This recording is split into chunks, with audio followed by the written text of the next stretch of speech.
Blog Talk Radio.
Man, I just want to go after the end of that one. So this is Jeff Norton of the Midnight Patriot. You guys are listening to I know I kind of circumvented some of our normal intro there, but we have some very distinguished guests waiting on the line to talk to you guys. We've got Lauren J. Enos and Typhoon Lou Marin from IamAmerica.org. And so we're going to get right into that. But first, we got to take care of a little bit of business. As you guys know, here at the Midnight Patriot, we always honor the men and women that put on our nation's uniform, and especially those that have paid the ultimate price. So we're going to speed things up a little bit here at the intro so we can get them on the line. And, you know, we've got a lot of things to be talking about. But you are listening to the Midnight Patriot. If you'd like to join us, go to the web at www.themidnightpatriot.com. Feel free to give us a call. A little bit later, we'll open up the line so you guys can call in. But you can always reach us also on Skype at The Midnight Patriot is our Skype name. And like I said, the best way to support us here in our efforts that we do at the Midnight Patriot is to, you know, join us on Facebook, communicate with us, spread the word, spread the word. We're lining up some just incredible guests. A little bit later, I'll tell you who we got on slate for tomorrow. You guys are going to be shocked. I was when I got the call today, and just let you know we are making inroads out there in the community. People are starting to take notice to us, and as you know, yesterday we were just put on the Microsoft Xbox Music site, so you'll be able to listen to us through any of Microsoft's products, the Xbox Music on your Windows 8. So we are, we're getting noticed. We are definitely getting noticed. I will also let you know that we are right now in consideration for iHeartRadio. Before we were kind of on the on-deck circle, we are actually in the pool, and they are discussing about possibly putting us on their network as well. So keep your fingers crossed, keep the calls coming in, get the word out for us and stuff. So with that, let's kind of move things along here a little bit. But I just want to say, to those men and women out there who put on our country's uniform, who are put in harm's way, regardless of your political beliefs or the beliefs in the war and stuff, we will always honor you. We will always honor and respect you, and also those members that have paid the ultimate price. So with that, we'll start our next section. For those that listen to us, you know what this is. It's the honor of the fallen.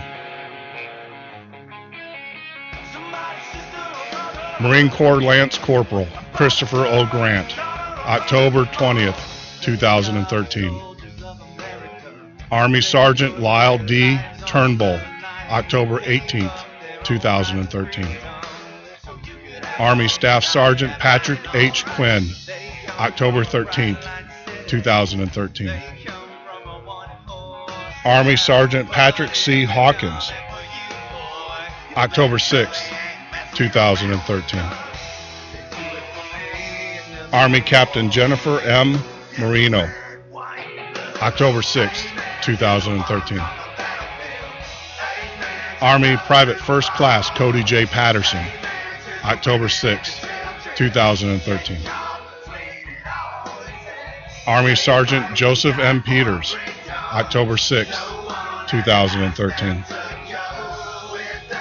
Lance Corporal Jeremiah M. Collins, Jr., October 5th, 2013. Army Specialist Angel L. Lopez, October 5th, 2013. If you're a family member of a active duty soldier or retired soldier and you need help, or if you're a soldier and you need help, you can always reach out to the Midnight Patriot. We're here for you.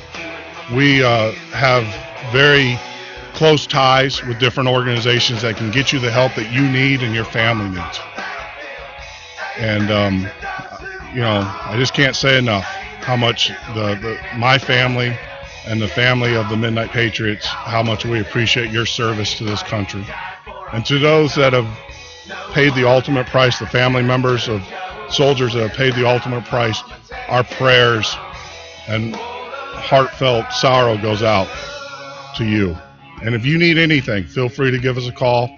You can also contact us through email, jeff@themidnightpatriot.com, and we will make sure that you get the help and the services that you need and you deserve.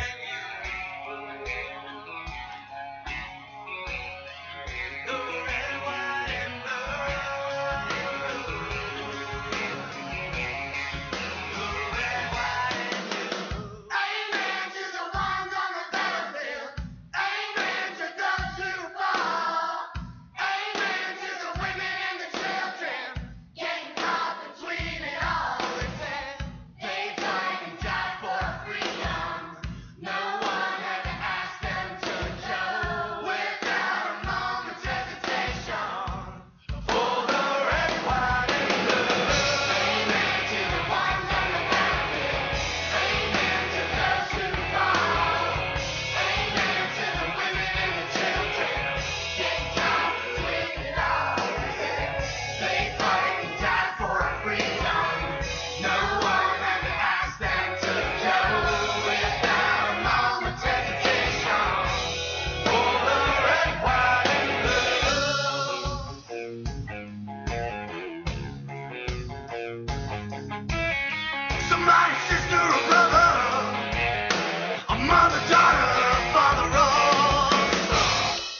All right. All music here at the Midnight Patriot is actually provided to us by Madison Rising.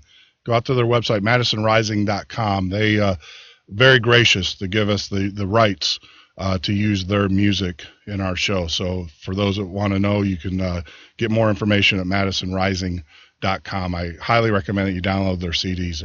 They're incredible. The music is just incredible. So, hey, we got to roll on. That's the way they would want it. So that's what we got to do here and stuff. So, like I said earlier, we were on Facebook and talking and everything, and I came across an organization that I wanted to introduce you guys to.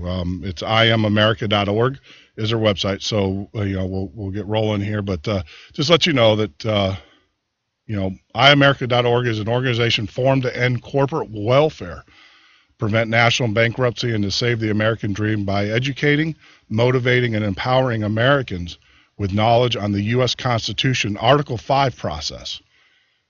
Lauren J. Enos is Vice President of iamamerican.org and author of The Sword of Liberty, an action novel in which he chronicles the knowledge of our founding fathers and the Constitution's Article 5 Convention. This is the same constitutional amendment process which Mark Levine has written about in his new book, The Liberty Amendments, in which he calls on the states to use this powerful mechanism for reform in federal government. Also joining us is Typhoon Lou. Typhoon Lou Marin is the co-founder and chief executive officer of iamamerican.org and a United States Navy Chief Petty Officer and a Gulf War veteran of 22 years. Lou also served for former presidential candidate Hermit Cain, right-hand man on the Florida Co-State Director. So with that intro, we'll get right to it. Hey guys, are you there? Yes, we are. Yeah, sorry about that. I tried to speed it up. I know that we're on a crunch and everything. So Lou, I just want to say, thank you for your service, my friend. I was reading that and I was like, hey, we got a vet right here. We got a hero amongst our group here. So I just want to say thank you, Lou, for your service to this country. I'm going to have to go to Skype. I don't hear nothing from these guys. Oh, really? Hey, Lou. Oh, you can't hear us, so he's going to switch over to Skype. Well, that's fine. I'm trying to do Skype right now. I'm okay, hold on. I'll pull you in. How about that? There we go. I'll get you in. We're going in Skype. We're going into Skype. So there you go. Technology. It's a great thing, isn't it? Yeah, I can hear you. Hey, sorry about that.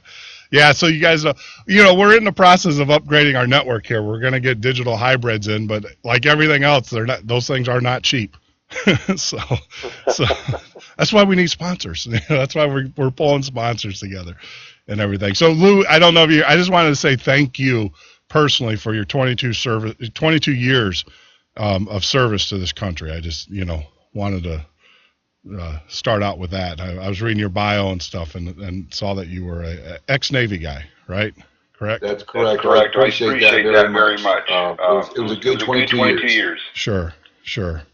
So, well, I mean, gentlemen, I know we're kind of pressed for time. I know you guys got it, and I appreciate you taking time out of your evening, to be with us here and stuff. So, iamamerican.org.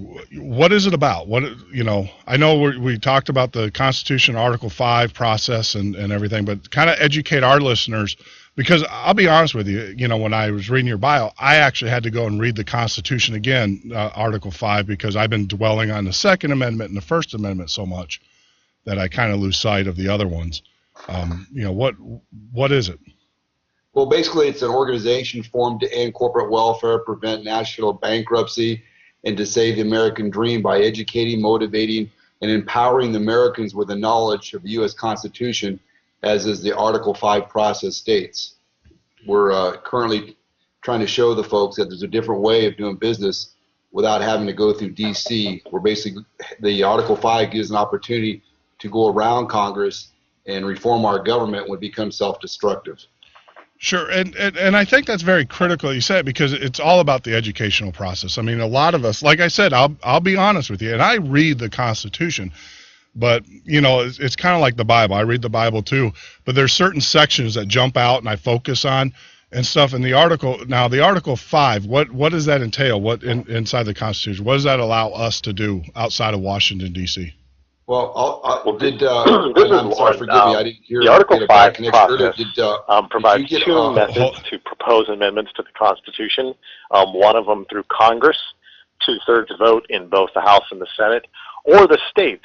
If 2/3 of the state legislatures apply for a convention, they can meet in convention and propose amendments.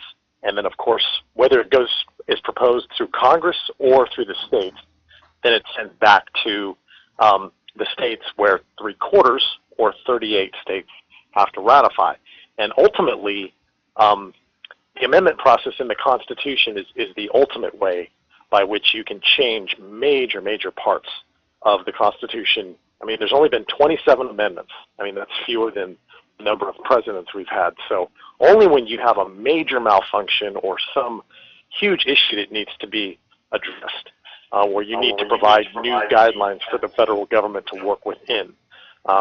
Ultimately, the Constitution is our ultimate guide and our ultimate protector. And so when things get really bad, as I believe they are now, we have to look to that. And more specifically, the states. The states have never once used this mechanism to propose an amendment.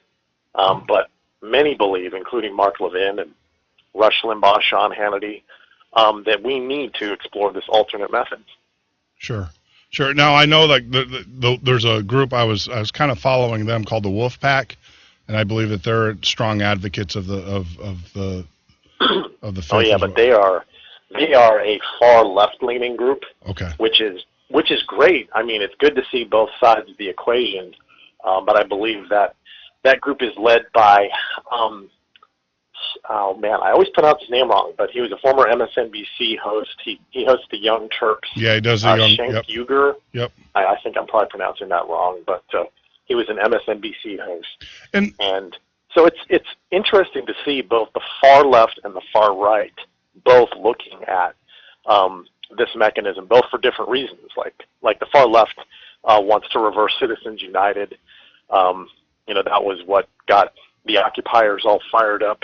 That they said, that court decision, Citizens United, said that money is speech, and that's what got them all fired up. Sure. And then on the right, you have more, issues like balanced budget amendment and term limits and other stuff like that. So it's interesting to see both groups, but the right has much more of a chance of using the state method of proposing amendments because the right has more state legislatures under control. Republicans have 28, Democrats have 17. So it's a little bit weighted in favor of who has more states, but sure. That's where it sets. Sure. And I hear it all the time. I mean, I talk to a lot of people and they talk about impeachment and stuff. And, when I talk, when I discuss it with them, we just don't have, you will never get enough votes to do an impeachment. But it sounds like this, the amendment to the, this 5, Article 5 allows us to actually, in effect, do a form of impeachment against his government up in Washington. Is that correct? Or? Well, I suppose you could ratify an amendment to the Constitution that throws out a sitting president, but man, you'd. But if you tie his hands, I mean, if you realize how much work it takes to use that mechanism. You've got 34 states, both legislatures have to, pass resolutions. So that's just 68 different legislative bodies just to call the convention. And then 38 have to ratify, which means I believe 76 separate legislative bodies, 2 per state. Yeah. So, I mean, that's just an arduous process that takes, probably at least 2 years to get through if you have the money to back it. Okay. And I would think that, the traditional method of impeachment would be much, much swifter. Okay. But it'll take something just astronomical because ultimately the House lodges the articles of impeachment and then the Senate tries the president with the Chief Justice presiding. And to get that through the Senate with Harry Reid in charge, you'd have to have something so overwhelming and treasonous for the Democratic-controlled Senate to find him guilty. Sure. I can't see it happening unless something major comes out. Yeah, and I guess that's the same argument that I had, and I understand that to remove a sitting president is almost near impossible. However, I think that if you can defund, and I think that's kind of the direction you guys are going to take the money out of politics and all that. If you can defund a lot of these programs, in essence, you've taken. And I'm not just saying the president. I mean, I think there's a whole lot of them, there on both sides of the aisle that we really need to do a head check with. So I'm not, obviously we do talk about the president, but he's the CEO of the corporation. He's the figurehead, and that's who you go after, and who he hires and who he puts in place. He should be responsible for their actions. But that's the thing that intrigues me because, like you said, I know Mark Levin talked about it, but I really didn't pay attention to it until I actually started reading your website, I'mAmerican.org. It started to make sense to me, and it actually seems doable. I mean, it seems very doable. I mean, what kind of feedback are you guys getting at the state level to this? They'll lose the grassroots, Grandmaster. Well, I would say we've done like 28, I think, presentations. We're like 28-0. We've gotten zero pushback. It's amazing what these folks are. They're hungry for knowledge. They're hungry. When you empower them, they get people to get excited. They really get excited about the information that's been put out there. By the way, Lauren is our in-house constitutional scholar. He taught me the Article 5. When I Am American was found was back in 2011, just prior to Herman Cain asked me to become his right-hand man here in Florida. And we came together as a group of a kind of a bipartisan, nonpartisan group of folks and sat down and said, what can we come up with a name to start uniting Americans right now? Because we knew back then that Americans became too divided. And we had libertarians, we had people from the left, and we had people on the right. And we sat around a table, and we all came up with I Am American. That's how I was born. And then we came up with the ABCs. A, abolish the IRS, replace the tax code. B, balance the federal budget. And C, compel our government to follow the Constitution. But really had no vehicle to get us there. And on March 26th, I think it was, or 28th, I got a phone call from one of the fellow Tea Party groups saying, you got to meet this guy, Lauren Enns. I said, who is he? He says, he teaches the Article 5. I said, what the heck's Article 5? And the following day, we hooked up, and right when he started explaining it to me, and I did a little research, and I just knew it was the vehicle to get to get the ABCs started to push through.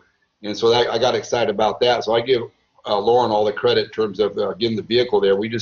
All I would do, just being a grassroots kind of guy, I know a ton of people, and I just said, guys, you got to listen to this here. And we put together a presentation that has been knocking people's socks off and getting people excited. I mean, I think if they brought pitchforks and torches here, we could have light up the town. We were at the Villages last night. People got excited here in Florida. Every group we go talk to, they get excited. Their eyes light up and they say, "Let's do this." Now is this presentation on your website? Can people do people download it or YouTube? Actually, we have two. We just recently, like I said, we're a pretty new organization, but we're probably the fastest growing grassroots organization right now, I think, of anybody out there. By the way, I just put it on your Facebook, Jeff. I just put a link to it. The one in Ohio, we just did in Columbus, Ohio, and we went up there. They actually put that statewide convention. It's called We the People Ohio State Convention. They put that on just for us to come up there. And I give Tom Z, the guy up there, he put that together in record time, like less than 30 days, and just sold the place out. And that place just rocked. They love what we did, and they got on board immediately. Well, if you need someone here in Wisconsin, I'm here for you. I mean, we can rally the troops here as well, and get. I'd love to see. I mean, we've got a governor,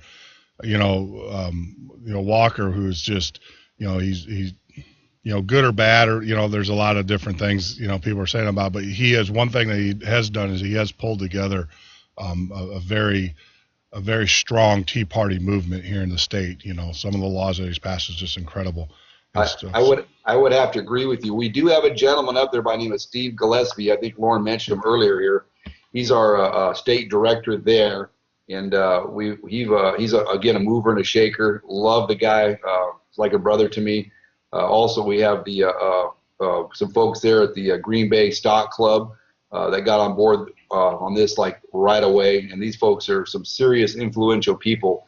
So I feel really good about when we went up there to do our presentation. It just everybody, it resonated with everybody. They said, "Wow, we're going to do this. Let's just do it."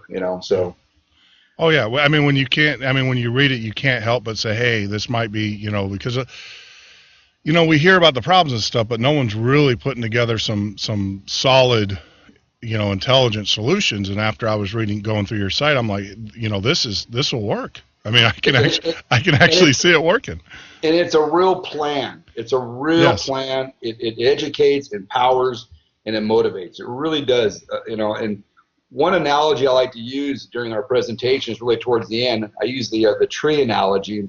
And I tell people, imagine your backyard and you have this weed growing out there and you ignored it for years and it grows into this gigantic tree. It has viruses everywhere. And each branch represents Obamacare, Common Core, Agenda 21, NSA surveillance, and on and on and on. What do we do as conservatives?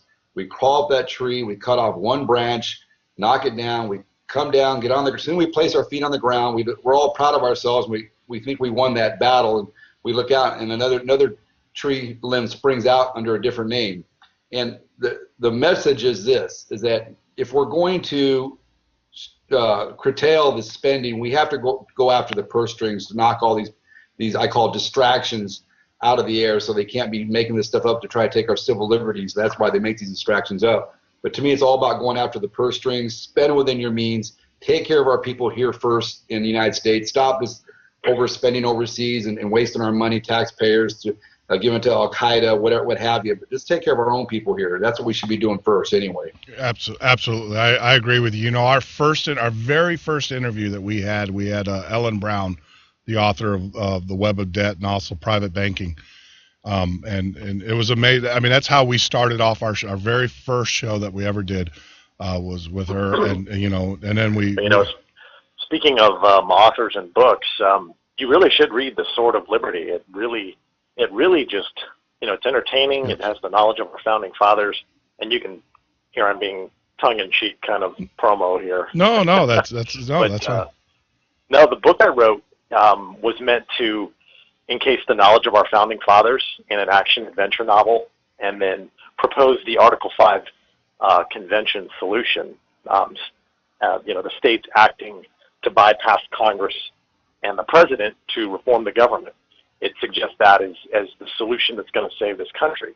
And we aren't starting from scratch. We have 18 states that have already called for the Article 5 convention for the purpose of proposing a balanced budget amendment. I mean, and in the presentations we do, post November 12, 2012, people were looking for something. A lot of people lost their hope when essentially the status quo was preserved in Washington. Not much changed. In fact, nothing major changed. And as people start to embrace this, if we were to walk up there and put a blank map on the screen and show absolutely no states had applied for the Article 5 convention, people wouldn't have much faith in this. I can guarantee you that, because 34 states, some states don't meet but once every 2 years. I mean, that could be 3 years before you even get enough states to call the convention. But we've already got 18, and we've got 3 probably going to pass resolutions before the end of the year, and potentially have 34 by the end of 2014. One thing you can be for sure is that if we hit maybe 27, 28 states, all of a sudden the media is going to start to pay attention, because this mechanism has never been used in American history. And if you know a lot about the Constitution, you know that this is the biggest stick the states can wield, a cudgel, if you will, to scare the federal government. It's actually been used a couple of times to get Congress to pass or propose amendments to the Constitution. It's the one thing that the federal government cannot defy. And if it does, then you have a constitutional crisis. Because ultimately our founders put it in there so that if the federal government became self-destructive or tyrannical or foolish, all of which I think it has become, the states have a means to bypass and completely reform it without any federal interference. And that is probably the most empowering part about the message that we bring to these groups, is that yes, there is still hope. The states still can prevail. Sure. So Lauren, I know that that you guys do a lot of education and everything. Can you kind of break it down for our audience here, our listeners here? Even myself. Like I said, I'll be the first one to tell you I'm a little deficient in my knowledge on Article 5. So can you kind of break it down? The Article 5 convention. The first step, 2/3 of the state legislatures have to apply for the convention. So that would be 34 out of 50 states. The second step is that the states meet at a convention, kind of like the original convention where our founding fathers wrote the Constitution, except this one is limited to proposing amendments. So all the states send delegations to the convention. Each state gets one vote, which is huge because that means that Wyoming and Idaho get the same amount of vote as California or New York, even though their populations are vastly smaller. So it's the party that controls the most states that wields the most power within that convention. So the delegations from each state will vote on the proposed amendment, and if it is passed, then it goes back to the states, where 3/4 of the states, or 38 out of 50, have to ratify. And if 38 say yes, it goes into the Constitution, and we would have the 28th Amendment. I believe the previous amendment to this, the 27th, was passed in the early 90s, and it had to do with congressional pay. It was more one of those things that got the people all fired up and, ooh, that's awesome, Congress can't raise its own pay.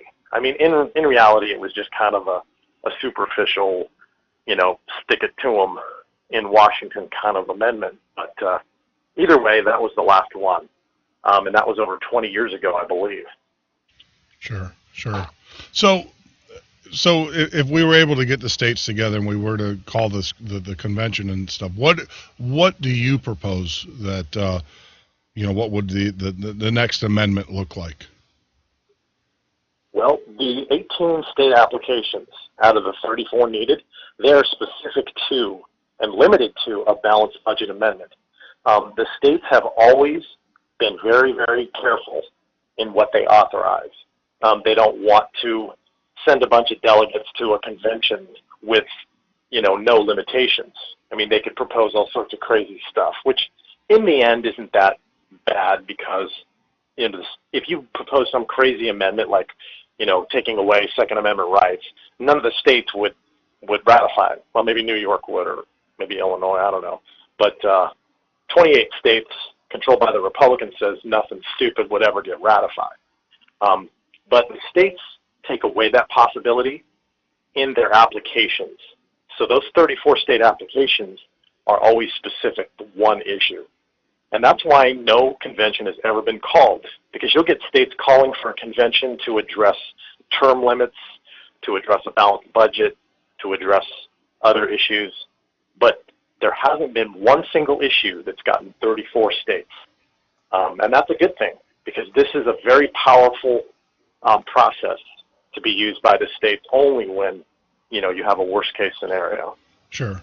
Like when I heard about the wolf pack, I started looking at, my concern and I think you addressed that, is that we call the kind of, you can get states like New York, or you even get Illinois for that matter, or California, to say, we're going to readdress the Second Amendment. The Senate's already, kind of said it's, if you go to their website now, they'll tell you that the Second Amendment's kind of open for discussion. The interpretation's open for discussion. So that scares me. So what you're saying is that when we do the convention and stuff, it's a one issue kind of amendment. They can't address. So you can't. Exactly. Okay. The great thing is that, even if you did have the delegation from California decide to defy their state application, or their state's, when the delegates are sent, they are given instructions by the legislature. And if the California delegation went in there and they proposed an amendment to reverse, or they submitted an amendment to reverse the Second Amendment, it would never get out of there. because there's 28 Republican states, and you would have to have a majority, and each state gets one vote. So there's no way in the world it would get out. And even if by some miracle it did, then you get 38 states that have to ratify. And that right there guarantees you it would never, ever be ratified, because Democrats only control 17 states, and of those, maybe 2 or 3 might actually ratify an amendment like that, because a lot of those Democratic states are, blue dog Democratic states like West Virginia and Kentucky. So, that something like that would never happen, because Democrats just don't have many states. Yeah, no, it's funny that you say that, because I remember I grew up in the South. I actually there's a picture, one of my pictures that my mom has hanging on the wall when I was a member of the Young Republicans, me debating Senator Gore. And it was funny and everything. But one thing that I grew up with is most Democratic states, a lot of people don't realize this, most Democratic states are fiscally conservative, tend to be. And so I think that just because this is not a Democrat or Republican issue, I think it's very important that we get that out there. Correct. I mean, what you're proposing is basically Congress or government, do what every American has to do every day of their lives, and that's live within your means, have a balanced budget, and stuff. So yeah, we preach that at every event, and it's amazing. 49 out of 50 states have balanced budget amendments of one type or another, and when one of the guys of the group that we work with, the Balanced Budget Amendment Task Force, he was testifying before the Michigan legislature, which is considering a balanced budget amendment application. And he was testifying just a week ago, and I believe it was one of the senators, was just commenting on how common sense it was. He said, within the state of Michigan, we have to balance our budget. We've come up through the ranks, we've been trained well, and it's a no sense, common sense kind of proposition. Got to balance your budget. And he said that, and the sad thing is, Ronald Reagan was involved in this back in the 1980s, and they came very close to the 32. They got up to 32 states out of 34 before it ran out of steam. And if they had been successful in getting the 34 and then proposing a balanced budget amendment and then ratifying it, our national debt would be less than $1 trillion right now. So that shows you the power of, fiscal restraints.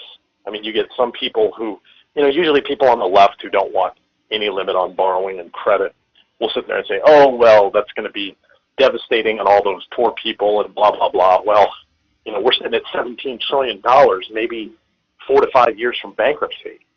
And if you listen to those people too much, they'll drive you right into the poorhouse. Well, yeah, I mean, the GAO, and a lot of, we've been preaching this on the show, is that we actually read the law when they reopened the government, and it basically gives them a blank checkbook. So there is no limit, and they can spend as much. And I think that, they were saying, oh, we need, $300 billion.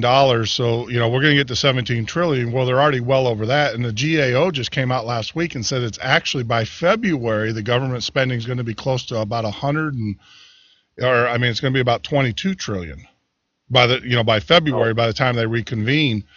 And, that's scary. And people, I talk to people all the time. They go, what does that have to do with me? It's like, well, look at your, let's go down all your commodities, all the things that you have to buy from day to day, and the fact that your government is basically insolvent. And then what's really scary, I was looking at your debt clock today and everything on your website.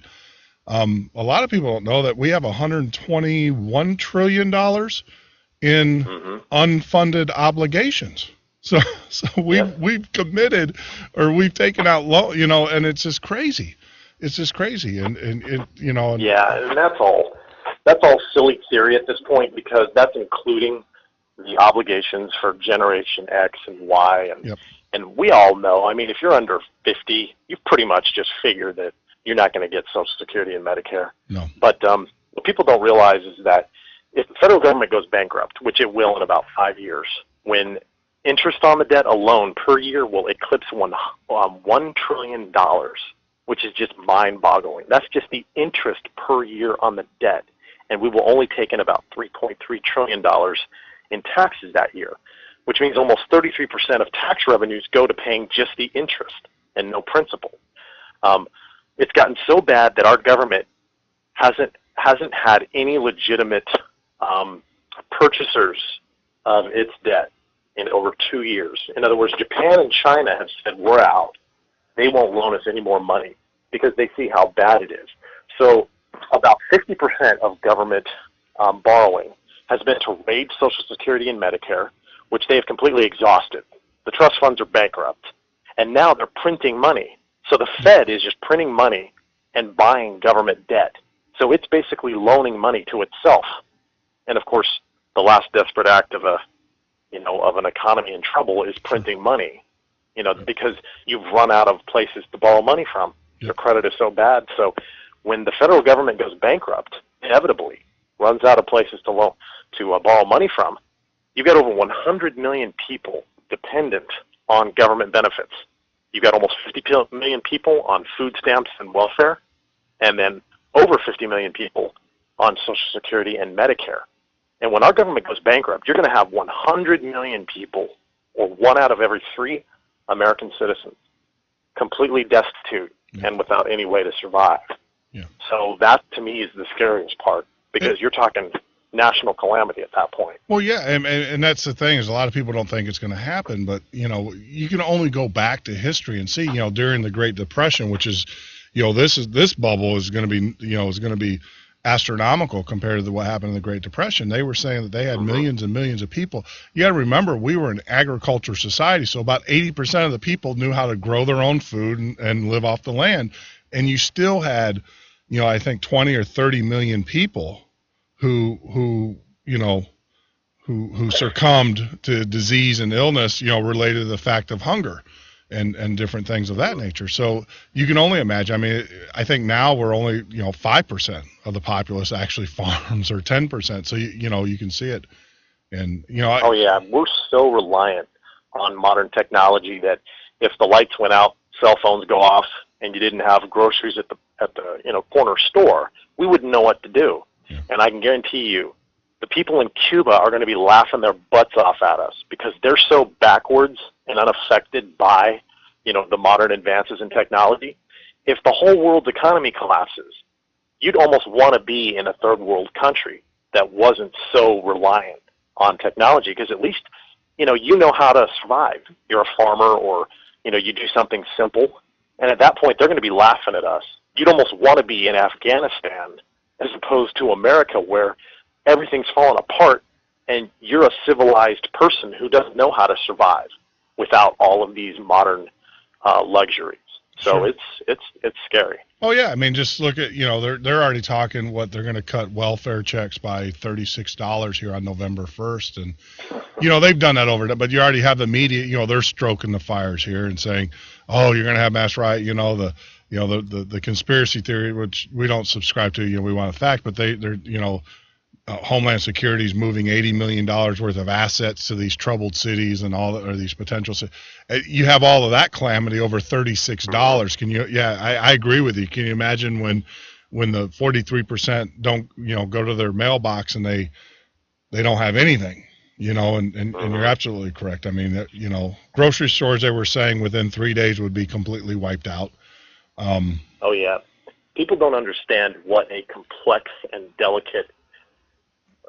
What a complex machine our nation truly is, its economy. If one little part, like if truckers were to go on strike, or if cops stop getting paid by the government, they go home and worry about their own families.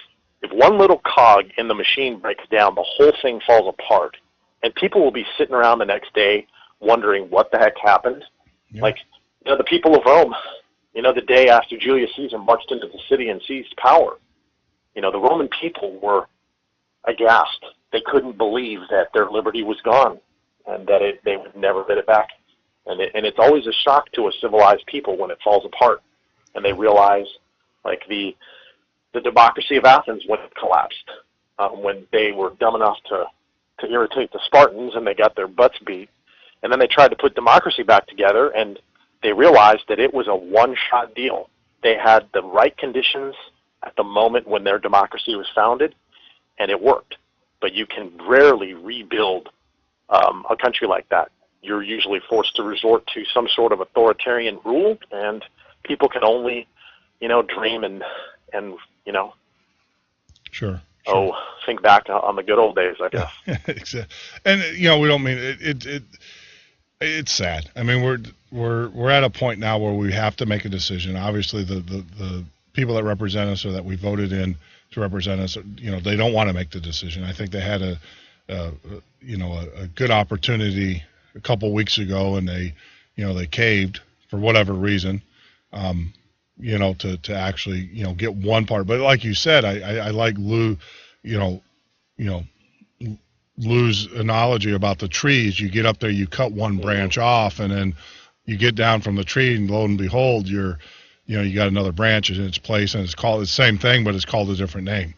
And, that's absolutely correct. I mean, I think we're seeing that right now and everything. So, what do you say to a lot of individuals that say that we don't have to have a constitutional convention? We can enact laws, like we can reinstate Glass-Steagall. I know there's a huge push for that to get the financial markets under control. But I know that they don't address the balanced budget, but what it will do is it will basically bankrupt a lot of these banks, these investment banks / holding banks, and thus take some of the money out of the politics, because it's crazy. I mean, when $1 billion now to get elected, that's nuts. That's nuts. Yeah, I mean that's just completely insane. So what do you? I know you guys are pushing for the convention and stuff, but do you see as an interim kind of solution possibly reinstating some of these laws that we do know that work, like Glass-Steagall? To me, it looks like as long as we have our current government as it's structured, with the House under the Republicans, which really doesn't mean much, and then the Senate and the presidency under the Democratic control, that we're not going to see anything change. I mean, people talk like, Rand Paul was talking about proposing some amendment to the Constitution, and I'm not ripping on Rand Paul at all. But typically, senators and congressmen only introduce amendments to the Constitution for airtime. It's a dramatic gesture, but they know it has no chance of passing. And so I think that until you have a major shakeup in the federal government, that there's really no chance. I mean, do you think Obama's actually going to go along with anything that will help the economy? I mean, he's had 5 years to do something that would stimulate the economy. He has a template from John F. Kennedy to Ronald Reagan to even George Bush, 44, if you will. I mean, when an economy's down, you lower taxes, and typically that helps to spur recovery. And so there's a template for recovery, and it's just as though the government has thought, hey, let's just see what we can do brand new. Forget about the past. Forget about what's worked before. Let's see if we can figure it out on our own. And, I don't know what lies in the heart of our commander-in-chief, but, the guy is a Harvard-educated lawyer, and all he has to do is turn around and look at what has worked before. But they've done absolutely nothing to limit their spending, let alone fix the economy. So I don't see much hope. Well, They've only done things to. Obamacare is just a death knell in the coffin. I mean, that could bankrupt the economy in and of itself. So I don't hold out much hope that the federal government is the answer. Yeah, I mean, when I was first, starting looking, 5-6 years ago and everything, I mean, I truly hoped, this whole thing about hope and change, and then, of course it didn't work. No one wants this country to fail, and that's what we're talking about here is failure at a country level. Forget a political level, at a country level, no one wants that. I don't care what side of the aisle you're on, no one wants that. But you're absolutely right. I mean, he is hard, and it made me start to investigate a little bit more some of his backgrounds and some of his beliefs. And I know that's not the purpose of this interview, and we'll just kind of march past that. But it's. I guess my question is this. I mean, this administration has given the option to present a balanced budget every year, and they just don't. I mean, and that's that's mind-boggling to me. I mean, they don't present a balanced budget. They just keep on spending. And like I said, I think, but the GAOs, nonpartisan organization within the government, they're by the time he leaves office, if there's an office to leave, if the country's still standing, he would effectively in 8 years double our national debt. Mm-hmm. Yeah, probably a lot more than that, because we were at 10 trillion when he entered office, and we're at 7, and he's got 3 years to go. Yep. So at that percentage, you're probably talking over 20 trillion, probably 22, 23. Sure. And yeah, I mean the budget issue. I mean, they haven't passed a regular budget since 2009, and they've just used these continuing resolutions every couple of months just to do a little stopgap. We'll continue the federal budget for 4 months and then come back and argue about it some more. Sure. And the reason why they don't want to pass a budget is because then the American people can see in one concise bill how bad things are. Last year it was $3.6 trillion budget. I believe we brought in $2.3 trillion, and this is 2012, not 13. So it's a $3.6 trillion budget, and I believe we brought in $2.3 trillion in taxes. So we had to borrow 1.2, 1.3, and that's almost 40%. And that's just unsustainable, ridiculous. And that's happening at the same time that, now people are getting kicked off their insurance coverage. I actually found out I got booted off my own insurance coverage. Had no idea. I work for a small company, and boom, so I have to figure out what to do on that. And then you're going to the store, and there's some guy sitting in front of you, using the electronic benefits card, and you're sitting there like, wait a minute, so this guy's just sitting at home, not working, doing who knows what, and I'm laboring my butt off, losing my insurance, trying to support myself and some freeloader sitting on the couch. And unfortunately, what's going to happen is, as things start to get worse, those that are working to pay for those that are sitting on the couch are going to start to get irritated. And, the worse it gets, like in good economic times, people don't complain much. If there's a bunch of freeloaders sitting at home doing nothing, and, and let's be fair, there are some people who legitimately need welfare and help from the government, but there's a lot of people who work the system as well. And we don't tend to notice that until times get bad.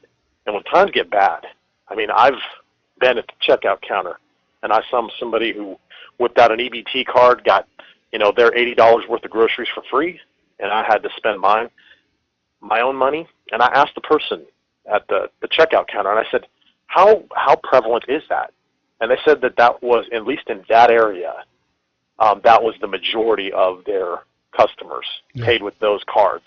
And it was a lower income area, so that made sense. I'm sure that's not true across the board, but that's going to really start to get on people's nerves. I can guarantee you that. I think it's more prevalent than you think. I mean, look at Louisiana, when they had everybody, they showed the pictures of when the EBT system went down, where they had the mass pillaging basically in the Louisiana Walmart.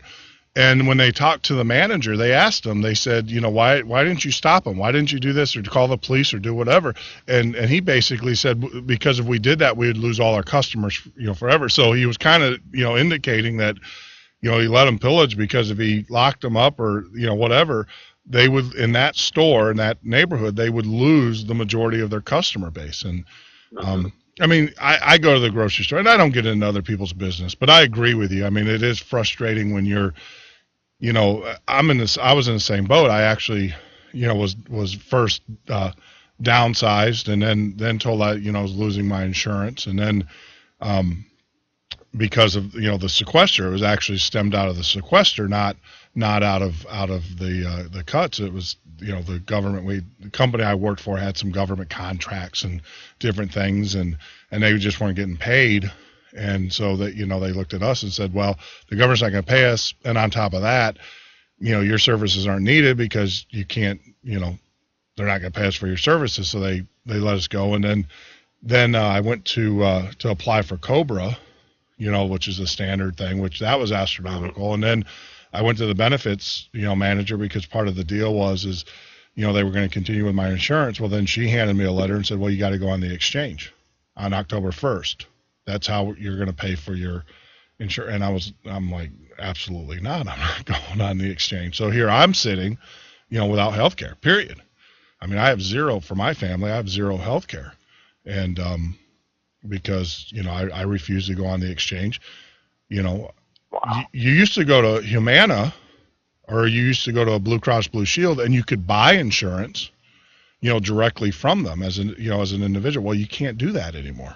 It's all everybody. They're directing everybody to this exchange, and I'm fundamentally just against being a former technology person and understanding all the problems. I don't know if you knew about this today.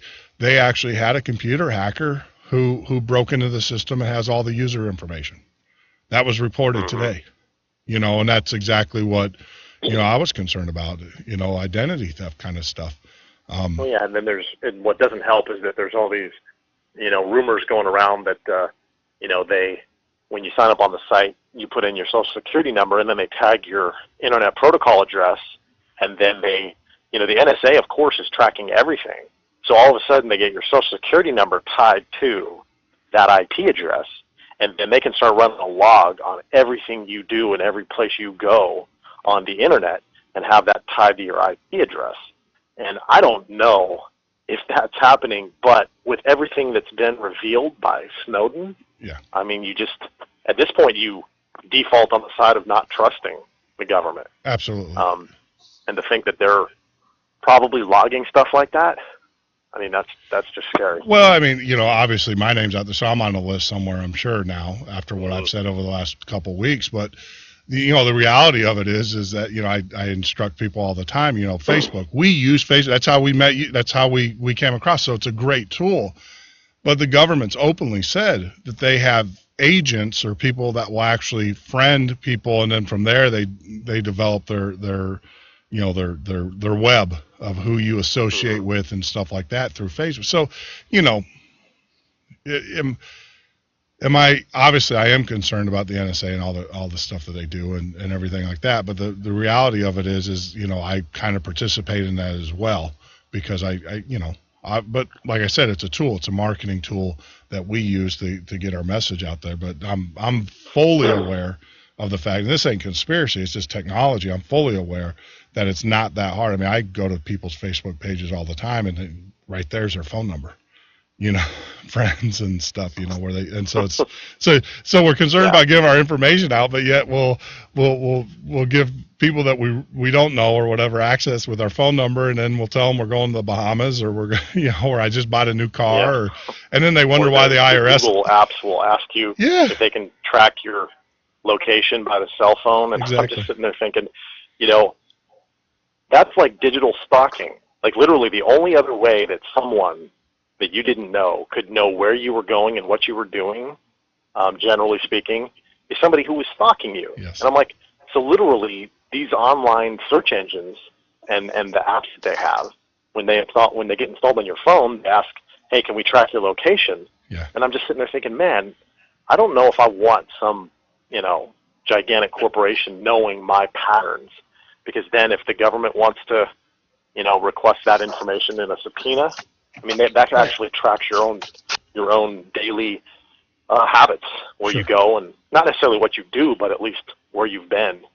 And I got into an interesting conversation with someone, and we thought it was ironic that most people who ended up in America left wherever they were from because of some, heinous occurrence. I mean, people didn't come here for fun. They fled their home countries. Some did come for opportunity, but, and I jokingly said, man, some of us might actually go back to where we came from if it got too bad. I mean, I'm going to fight, till my last breath to save this country, but, ironically, some of the people who have dreamt about coming here are questioning whether they would actually want to or not. In the moment you become a citizen, boom, you've got $53,000 worth of debt strapped around your neck as a new citizen. Yep. And a government that looks like it's, trying to encroach more and more upon liberty. So it's kind of weird to think about, a reverse migration. People actually, and I've heard that seriously discussed, if it gets bad enough, would you actually go back to where you came from? Yeah. It's well, we had last week we had an author on here, Jake Danishevsky, who's from Russia. He wrote a book, Aftertaste and Tales from Russia, and he talked exactly about that, not going back to Russia, but he said, they left communist Russia when he was a child, and he remembers those days. But we were kind of talking about Putin, and Russia now is actually in better shape, even though they're dismal over there. They're in better shape than we are, in a sense. Yeah. So we were talking, absolutely discussing that. So let's kind of, we'll get back here. So we need a majority of the states to get together. Now, how does that now do we contact our legislatures and say we want this, or is it a grassroots movement, or is there certain bodies that we need to be talking to in our state legislature or state governments to say, hey, you guys got to start looking at this? How does that work? In Wisconsin, Wisconsin State Representative Chris Kapenga is the one actually leading the BBA charge. We've got a grassroots presence in Wisconsin. If you go to Operation BBA #4 USA.org, that is kind of the hub of activity. And currently there are Article 5 resolutions pending in Ohio, Michigan, and then in Wisconsin they're probably going to be introducing it in the next 2 months or so. But in your neck of the woods, it's Wisconsin Rep. Chris Kapenga who is leading the charge there and will be introducing the resolution. Sure. But you also, too, for sure, though, you should call your state reps, senators, and your reps and tell them, I want a balanced budget amendment application on file here in Wisconsin. Okay. Yeah. And, so this is something that it's definitely a grassroots movement. And we got, call, email, go to that Operation BBA. Sure. Operation BBA for USA. There's a petition on there too. If you don't want to put it online, you can download it with a PDF there and then turn it over to our state director there in Wisconsin. I'll be happy to pass on his information to you too via Facebook or email. Sure. That would be awesome. So then the process is I guess once it gets steam, the legislation will vote on it, and then.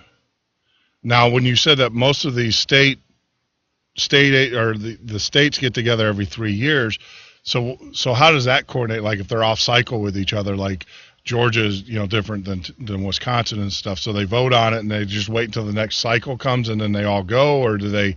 If we just get enough votes, we just start the convention. Well, not everybody. Yeah, they are aggregated as you go. So currently there are 18, and if the 3 in the upper Midwest fall, Ohio, Wisconsin, and Michigan, then of course we'd be at 21 at that point.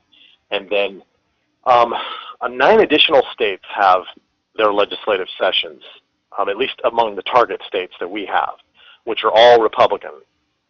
We're just choosing to avoid the left-leaning states because the likelihood of them applying is just not as high as your right-leaning states. And so of those remaining, 9 of them have legislative sessions in the spring and early summer.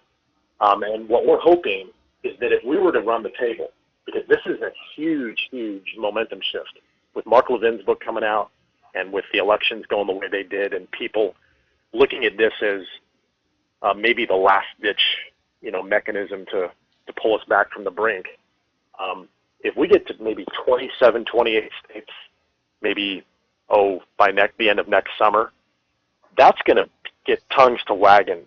And at that point, we'll be pressuring for special legislative sessions, which the governor of each state can call. And, so if it were a down to the wire and we've got maybe 5, 6, 7 states left, the pressure would be on those governors. And in some states, the head of the Senate and the head of the president, head of the president, have a long day. The president of the Senate and the Speaker of the House can get together and call a special session. but it's the governors that are the easiest to get to, because they have the power to bring the legislature back into session. And if there were enough momentum, I have no doubt that you could probably get special sessions, and in theory, it could be a year from now that we would be pretty much almost to the finish line, 34 states. Sure. I mean, that's actually good news. What we need to do is create some kind of counter that we can put in there and say how many states we had and how many we need left. Because I'm on board. I think this is probably your solution. Like I said when I was reading it and stuff, is the most viable solution to affect immediate change, and that's what we need. Regardless, you're not going to remove a sitting. They're run amok up there. And it's obvious, and you're not going to get through normal legislation that's going to be able to impede their ability. I think, like you said, it's going to have to come through the states. Obviously, my concern, I think most people, and I'm seeing this actually, some people tweeting me and stuff, some of the concerns that I have is, at that point, this government has actually said, if you don't go along with us, we will create martial law. I mean, and that's concerning, the fact that, you start. Well, you know what this is? This is a constitutional reckoning. This is a moment for the states, in seemingly maybe the last bit of free democratic air we can breathe, saying, you know what, we're not going to go out like that. We're not going to go down without a fight. And this is the one way to plant a flag in the sand and say no further. And I would rather do that sooner than later. Sooner because we can still possibly stem the tide and fight back. But if you wait too long, I mean, if, the conspiracy theorists are right, you definitely don't want to wait. If you're that frog in the pot of slowly warming water, you want to get out soon. So this would be the ultimate way that the states could say, no, it stops here. No more of this spending, because if you bankrupt the economy, that's an easy pretext to seize power. I mean, if the economy goes, you've got anarchy in the streets at that point. This is that one last breath where the states say, no, more spending. And if that is defied, well, then you have a constitutional crisis. So this is more about making one last stand than, some people will say, well, why bother? Well, our founding fathers, when they were ruled by Britain, and I'm sure there were a lot of them that didn't want to go to war. I bet you a lot of them were thinking, oh, well, if we go to war, then this and that'll happen and everything else. But ultimately that didn't sway them. And if they had sat back and a majority had not supported the revolution, well, we'd still be ruled by a king. Yeah. And so you have people who will say, well, what are the consequences? Well, yeah, what are the consequences if we don't act? If we do act and we have to take a few hits, so be it, in the defense of liberty. But if you ultimately, listen to the naysayers who say, oh, well, the government won't listen to us anyway. Well, you know what? We make one last stand, through the democratic process and hope that we prevail. Yeah. 3 years, as president is not forever.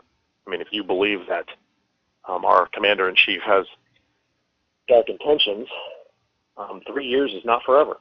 And at that point it'll be over. Yep. But I say we start acting now, because if we wait, that can only lead to bad things. Yeah. No, being a study of history, a lot of people don't realize it, and I stress this, is that colonial America and everything, when we started a Revolutionary War, there was actively about 3% that were completely in opposition of the king. The rest of the citizenry just kind of went around. There's 15% total that were kind of and a lot of people don't realize this, that at the end of the American Revolution, there was actually more more colonists that were fighting for the British than there were for the American Revolution. So, small groups do move mountains, especially in America. So, I mean, we can't forget that, that small numbers can affect change. And like I said, is that I'm reading what you guys are doing, and you are the first organization that, besides, other political candidates that we get on here that talk about change and stuff and want to get elected, but you're the first grassroots organization that I've spoken to that actually has a real viable solution, and you've got, you got boots on ground, as they would say. You've got, we've already got progress. Yeah. I mean, getting 34 states to pass, concurrent resolutions is a long and arduous process, and we're more than halfway there.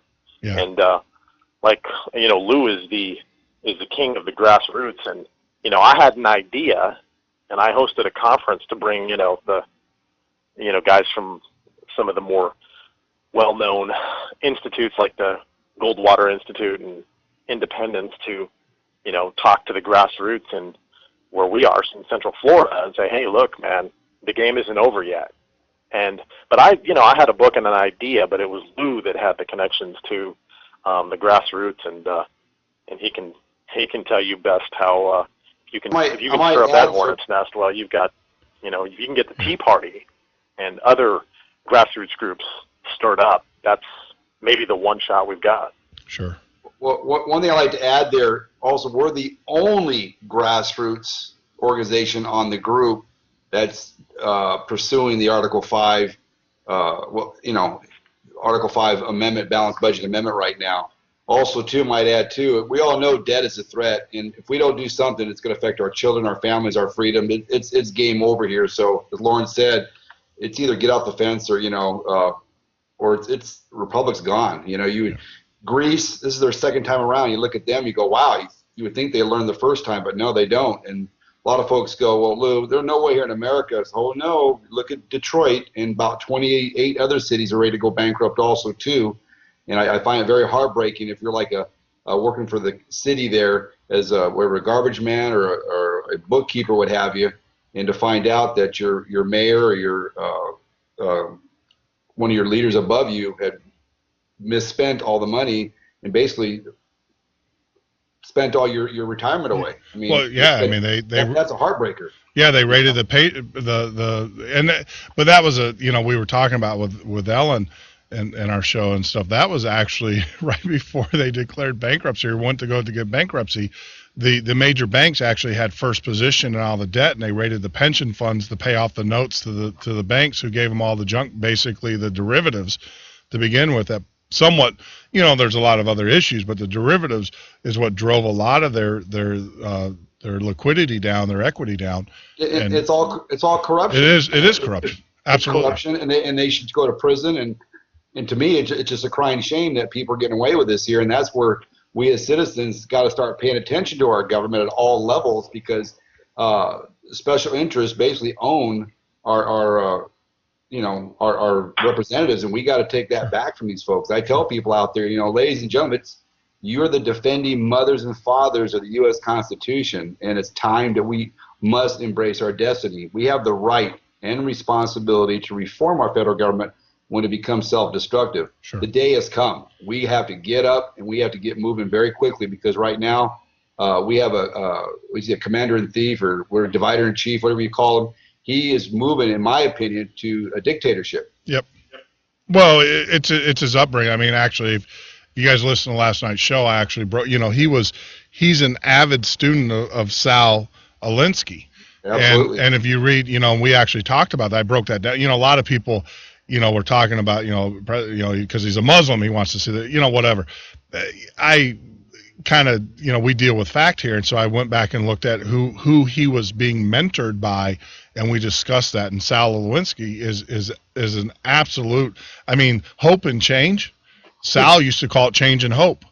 I mean, if Sal was still alive today, he could sue Obama for taking his trade thing, because Sal used to call it, change and hope.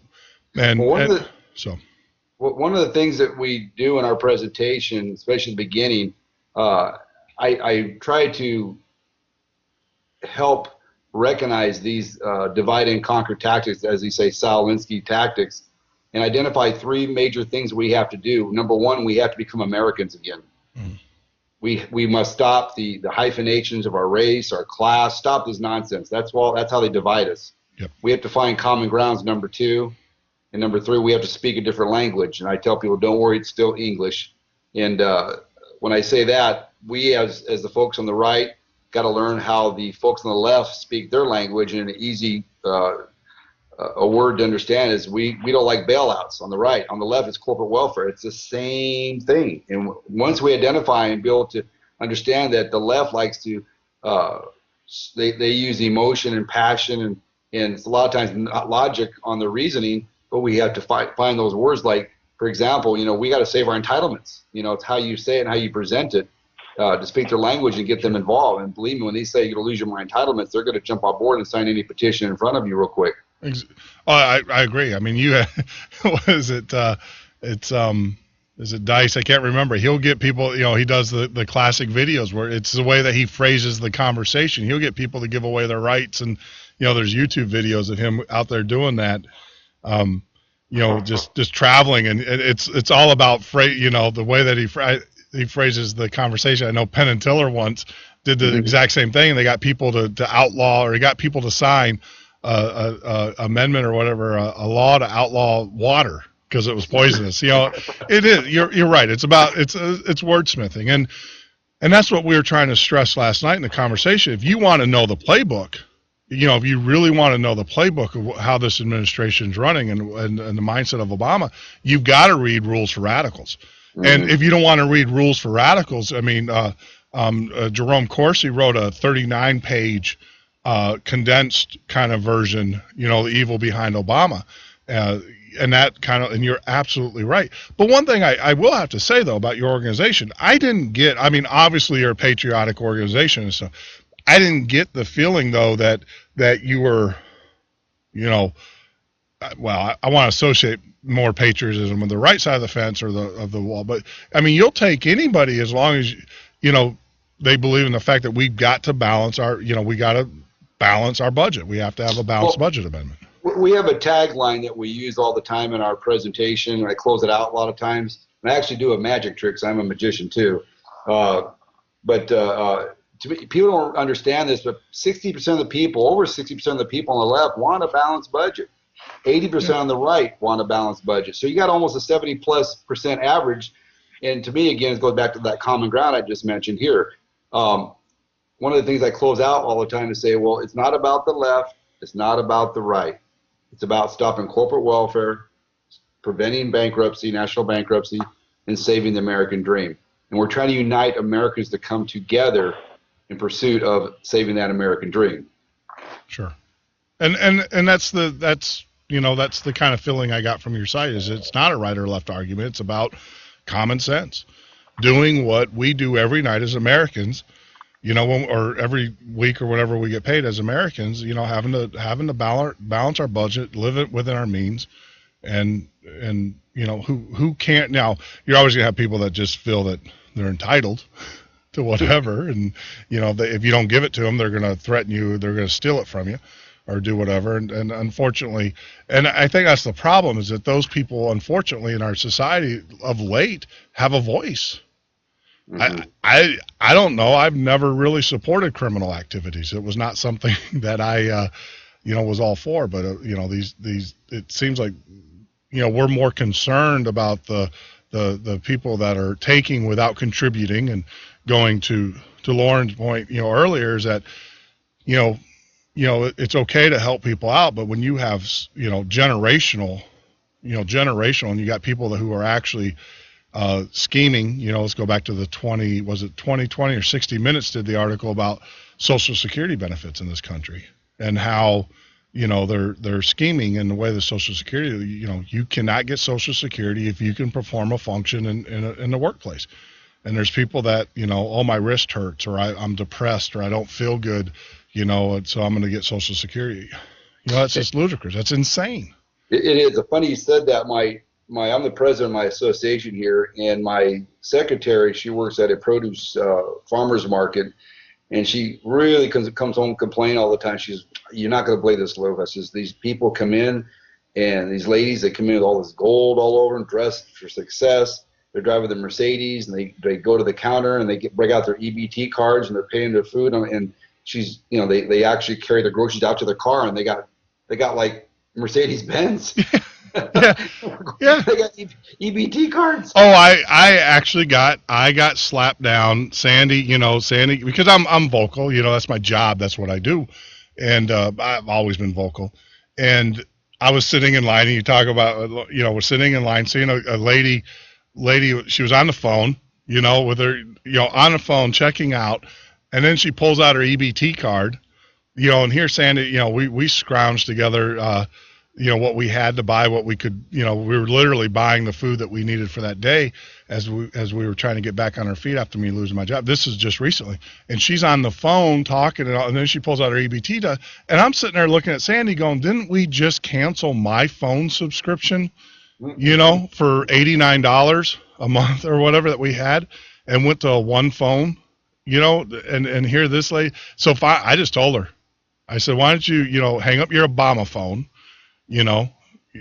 pay your bill and get out of the way so the rest of us can get on with the rest of our lives, and of course she got offended and it turned into somewhat of a melee, but I don't care. Yeah. And you're absolutely right. It is frustrating. And I think more and more, I was at a store the other day, just standing in line, and there was a couple behind us and the checkout counter lady, and all three of us at the same time said, and we had a person on the WIC card, and her WIC card wasn't working. She apparently was buying stuff she wasn't allowed to, and we all said it at the same time.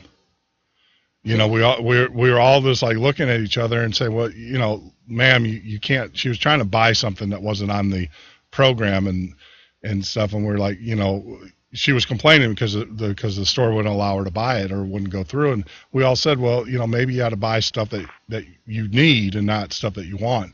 And it was that. And we all said it. It was weird because all of us at the same time, we were all looking at each other, and we all said it pretty much in the same way at the same time. So I am seeing a lot more, just in my community up here, I'm seeing a lot more of people starting getting upset. Living outside of Chicago, Mayor Daley, and it's very well known. He used to ship people up to Wisconsin all the time because Wisconsin actually pays more in programs. So on the weekends, I take the train into Chicago, and on the week, at the end of the month, the trains would always, would be full, and then, the following day or so, they would be empty, where people are coming up getting their benefit. It's just, we got to do something. I agree. And like I said, I'm very happy I got you guys on, because I think you and your organization actually has a very good chance. You guys have an excellent program laid out. It's very, it just makes sense. And stuff. So are you guys going to put out like DVDs or anything like that? I know you said you posted on our Facebook page. Yeah, we're going to we'll have those available. We have Lauren's book, Sort of Liberty, available, which is again a great novel that'll be available too on our website also. But we'll get DVDs. We also have our own "I'm American" song, which a gentleman by the name of Mr. Dodge, he's a youth pastor out of New Mexico, honors with the use of a song called "I Am American," which is also on our website. Sure. So when you call it up, but I got a call tonight. Yeah. It has been a pleasure. No, it's been wonderful. When you guys get up here to Wisconsin, make sure you definitely look us up. We will, and also too for your listeners, if you have anybody out there in Georgia, North Carolina, or South Carolina, Tennessee, Oklahoma, or Louisiana that has some grassroots folks out there, please have them get a hold of us. We want to get into those states to educate, to motivate, and to empower these folks, to show these folks there is a different way of doing business and getting around our federal government and to reform these folks. Sure. I mean, Lou, can you send me all that information? Because, of course, we're going to promote the heck out of the show, and I want to make sure that information's also in that goes out tomorrow to all of the social networks and Absolutely. Press releases and stuff that, the contact. I mean, we can, I can't tell you how many people will respond, but I can tell you that our postings go out to about 20,000 people. After each, we're growing. We've been here we're a new organization. We've been here 3 weeks. Our listenership literally went from 2 or 3 people, which, at the very beginning, and now we have well over a couple thousand downloads as of today, I was told. And then, like I said, iHeartRadio they're seriously looking at us. We're on their network, but they weren't going to put us in prime time. And then now we're up for review, which means that we go to, I guess, their board of governors or whatever. They decide if they want to use us or not. So we'll keep our fingers crossed. And we wish you luck. All right. Thank you. Not a problem. Hey, Lauren, can you stay on for a little bit? I know Lou's got to drop off. And so can you Sure. stay on? I want to talk a little bit about, I want to talk about your book. I'm an avid reader. So now, we talked about the politics. Let's talk about your book, The Sword of Liberty. I know you gave us a little premise of it. Can you go in a little bit more detail? Sure. It was probably about 8 years ago that I ran across the state-driven method of proposing and ratifying amendments. And it was literally, I was so, I didn't know what to do. I saw where our government was going. This was 2006 when Pelosi and her crew came in and took the House of Representatives. And I said, there's got to be something in the Constitution. So I literally just drove up to D.C., went to the National Archives, and was just, for inspiration or whatever else. I'm just a regular Joe. I'm an IT guy like you. I teach Cisco and Microsoft classes. And I just drove up there, and, it was more just for inspiration. But I picked up a poster-sized copy of the Constitution, and it amazed me that it was that small. I'd read it in books before, but didn't realize it could fit on, a 2-foot by 3-foot poster. Yeah. Take it back home, read it from front to back, and it was near the end in Article 5. I came across this second method of proposing amendments, and I was like, wait a minute. That means that the states have the greatest power in the Constitution. We think of the Constitution as the domain of the federal government. Oh, no. The states have the greatest power in the Constitution. They have the power to propose, which Congress has, but remember, Congress can't ratify amendments. And amendments to the Constitution is simply the greatest power. And so only the states can propose and ratify amendments. And it was at that moment I said, you know what, this has to be told. But I didn't believe that, I was, not necessarily capable. I just didn't want to write a boring book. And I'm not saying, like the Mark Levin kind of book, that's like high level, you can't just casually read that. Yes. I loved it. But I wanted to write something for the masses, something that some 26-year-old guy that loves playing Xbox could pick up and read through, kind of an action-adventure, Tom Clancy-esque novel with, the special ops guy saving the day. But in the process, he's forced to rediscover the knowledge of our founding fathers, and then ultimately kind of goes through the same metamorphosis I went through and discovers this long-lost mechanism in the Constitution and says, you know what, this is it. And then, of course, by the end of the novel, he's written some articles that were posted online and, a very romantic notion that one guy could inspire the masses to rise up and demand the use of this mechanism. But, it makes for fun reading, and, it lays out all of the knowledge our founding fathers had that allowed them to write such an ingenious document. They were students of the ancient democracies of Greece, the Republic of Rome, the theory of natural law, where life, liberty, pursuit of happiness comes from. All men are created equal. Sure. Where did that stuff come from? It came from history, and our founders were from, the time they were 5 or 6 years old. They were raised reading the Greek classics, Cicero, Demosthenes, Virgil, and then all the way up to Enlightenment philosophers like Locke, Voltaire, Rousseau, Bacon.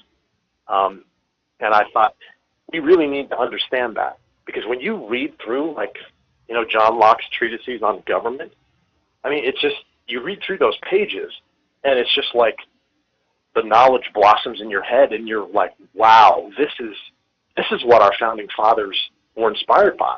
I get it now. It's almost like getting inside their heads. So you can do all that and, hey, have a fun, rip-roaring ride along the way. No, I agree. Definitely, now is your book available through, Barnes & Noble, Amazon, or do we just get it directly from the site?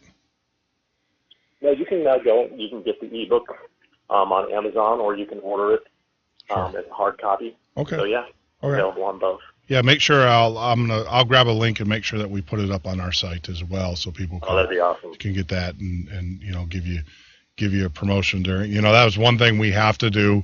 I was told that we got to get our network ad server up and running for the podcast / radio show to get ready to be syndicated.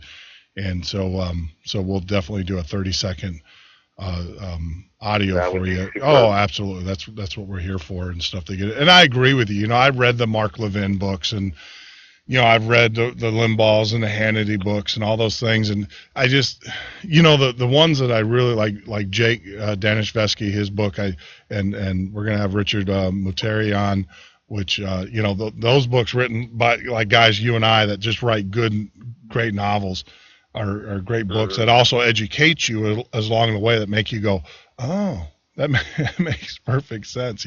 I had to read, I was forced, it's torturous. I had to read Rules for Radicals, but when I went into reading that book I did it this weekend, and it's not an easy book to read in the weekend to get ready for the show. I was like, oh, you got to know thy enemy, know that, that's how I was able to get through it.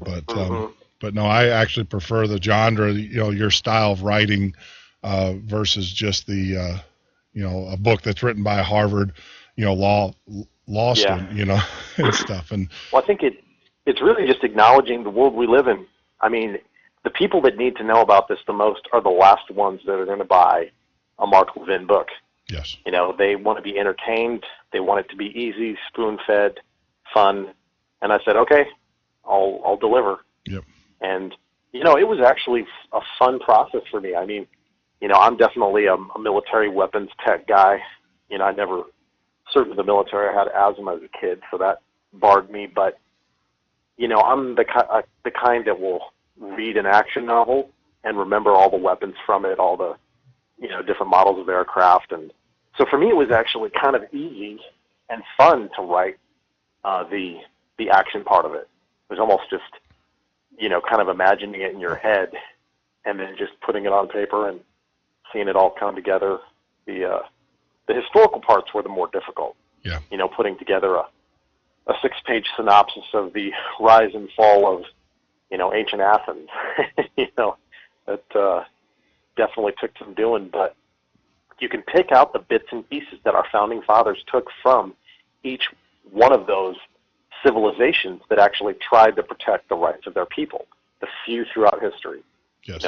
Obviously it was Athens, Rome. Those are the two that they were most infatuated with. And, like the concept of citizenship, that originated in Athens. Trial, jury of your peers came from Athens. Citizens serving in the military. That so many of the things that we just take for granted as a part of our society are really kind of a legacy that we inherited from the ancient republics and democracies that came before us. So, well, and that's actually just. Oh, sorry. I don't know if I would say fun, but very intriguing to research the historical part of it. Well, I agree. I mean, a lot of people look back, a lot of your younger generation and stuff, when I talk to them, even myself when I was younger, I was horrible at history. I always had the mindset that why study history? If you wait long enough, it's going to repeat itself, and I'll just experience it firsthand. And, unfortunately that does come true more than not. But as I get older, a lot of people don't realize that our forefathers had a foundation. They just didn't say, with their experiences. See, a lot of people think that the Constitution, is my understanding from what I've read, a lot of people believe that the Constitution and our forefathers, they wrote it because of the King of England. And so when they, and it's directed towards them, and a lot of people say, well, that's no longer valid, so thus the Constitution is no longer valid because we really don't have that anymore. But it goes far deeper than that. It goes back to cultures and civilizations far, much further back, as you said, Athens and the Roman times and with Nero and so it and I try to stress that, and it's refreshing to hear someone else say the same thing. Is that it's not a bunch of guys that got together 200 plus years ago and then basically gave the big FU or whatever to the King of England. They obviously that was part of it, but the other part of it is when they said, look, we're going to construct this, and they looked at all of history and all of civilization at that time, and they and they took bits and pieces and built this great republic that we now have.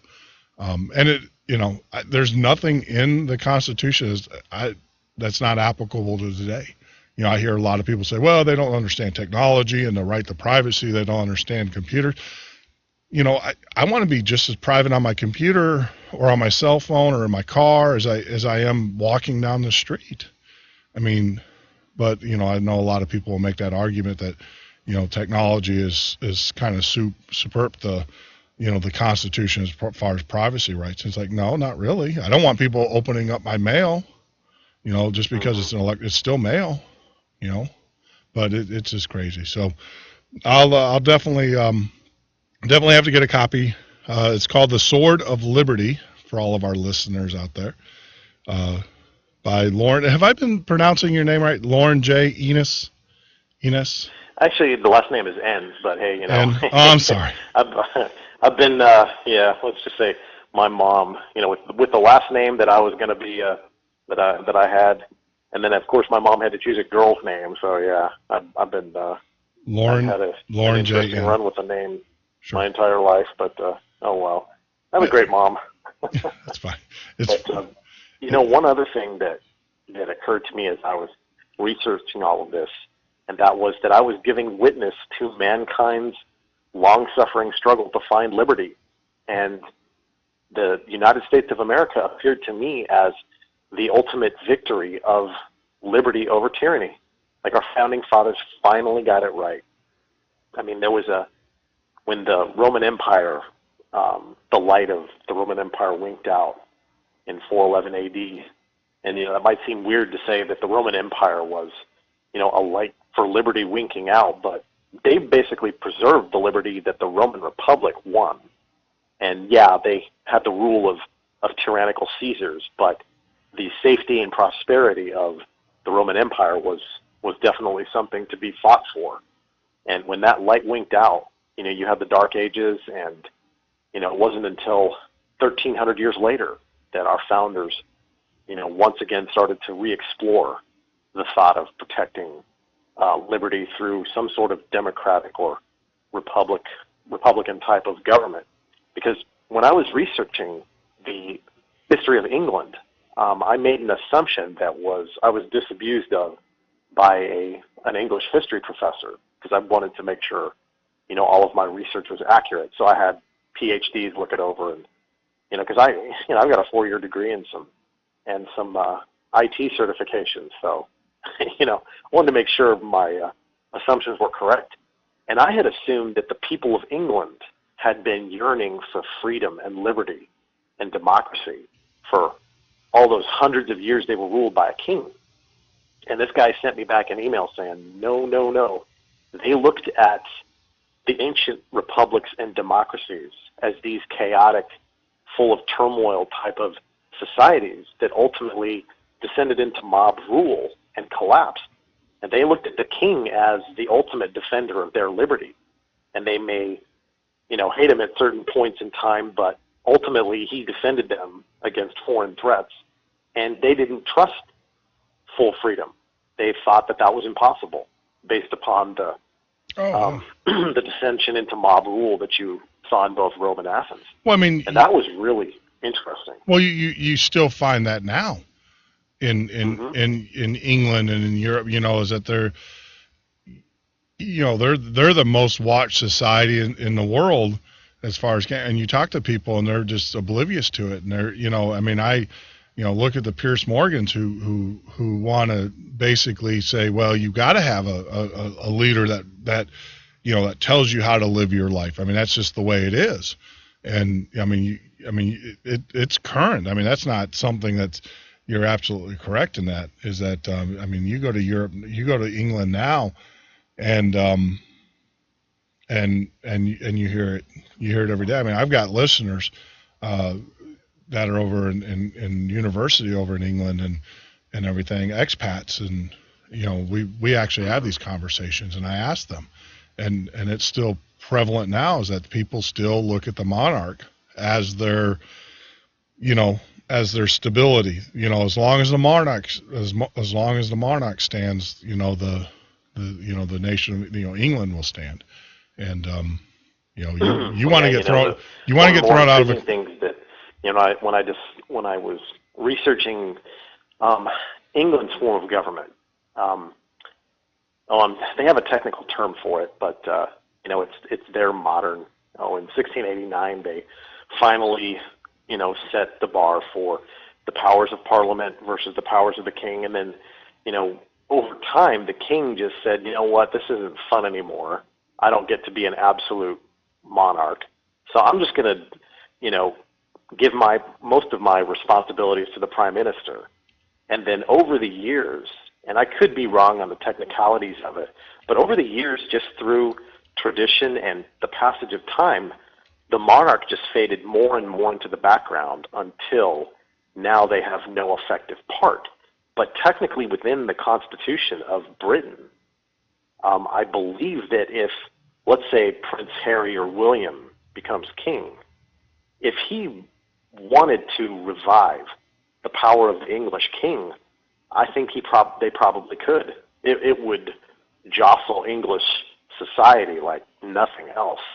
To all of a sudden have these guys who are just figureheads and spoiled playboys all of a sudden say, hey, I'd like to resurrect that power that my forefathers gave up 250, 300 years ago, and actually reassume the powers of the king and make the prime minister kind of the go-between.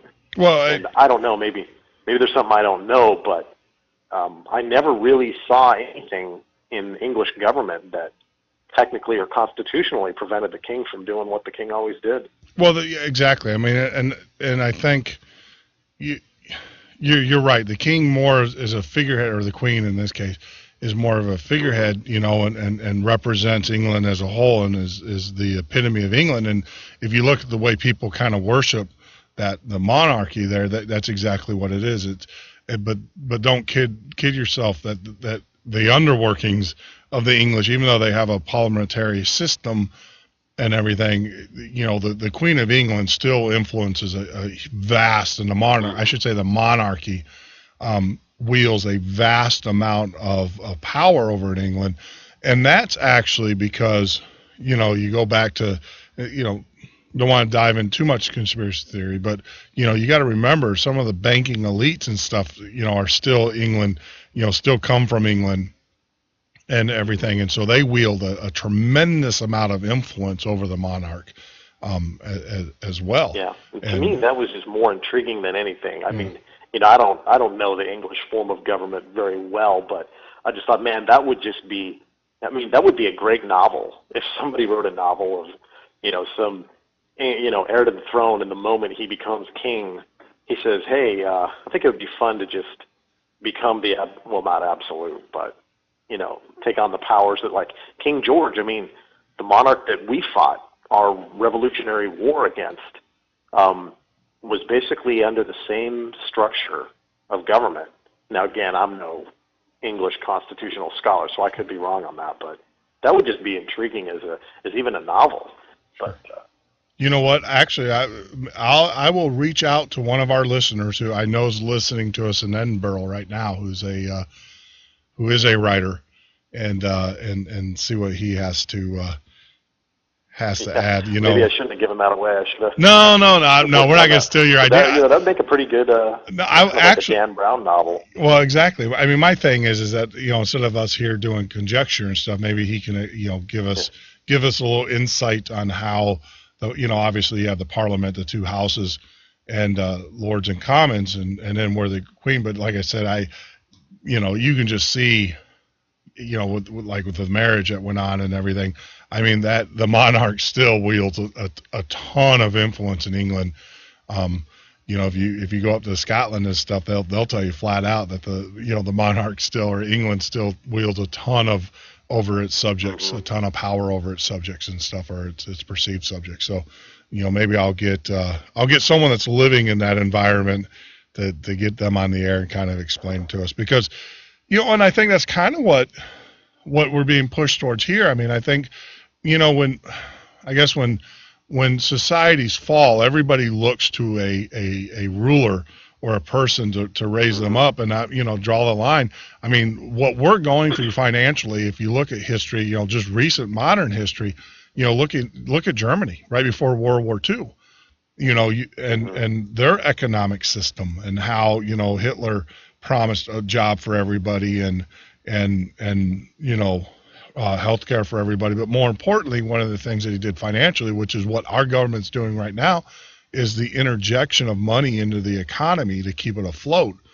And that's exactly that's what Hitler did, and that's what led to their economic downfall, and then ultimately led to their desire to conquer because of natural resources and stuff like that, and their hatred for other peoples. But look how quick Hitler came to power, because people were wanting that bedrock. They were wanting that figure that they can turn to and say, and that's what concerns me of late with this administration, is that they tend to be more of, I just heard the Homeland Security Director, give his, I'm faithful to you, Mr. President, not to the American people, but I'm, to you, I'm loyal to you, Mr. President. And you got Seabrist that just came out and flat out said, I don't answer to you, the American people.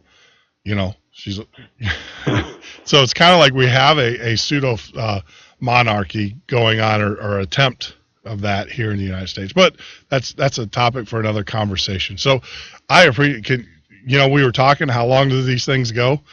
We are almost at 2 hours, my friend. Yeah, well, when you got a lot to talk about, I guess you got a lot to talk about. Well, that's what our show's about, is just having conversation, having conversation. So I am dreading when we put the ad servers in and we start breaking up the when they start forcing advertisements on us. I did a little radio myself, but it was more a promotional thing for my book, and so I basically was paying for airtime on a flagship station, and it was I was always making sure I got my money's worth, because that's not cheap to do. Yes, yeah. So they're. Sure, you know that well. Oh, yep, we do. We're fighting with them right now, because I want to do top and bottom of the hour. Do 5 minutes at the top and 5 minutes at the bottom of the hour, and then keep the quarter hours free for conversation. And they're, but of course, with syndication, we got to kind of adhere to the standard format. Yeah. So it's like, on your last point about the government shifting in its form and being precipitated by, the government that's currently in power. And, you can look at it like that, but if you look at it from a historical perspective, and if you go back to Plato's cycle of governments from his book, The Republic, society goes from monarchy, the rule of one, to aristocracy, the rule of a few, to democracy, the rule of the many. And then when the democracy has lost its way and it descends into mob rule, you get anarchy, the rule of none. And anarchy is the shortest-lived form of government of all time. You'll have anarchy for about 5 seconds, and then the guy with the strongest army will take power, or the guy with all the guns with the existing government, and you go back to monarchy. And it's, rule of one, few, many, none, one. And that is throughout human history.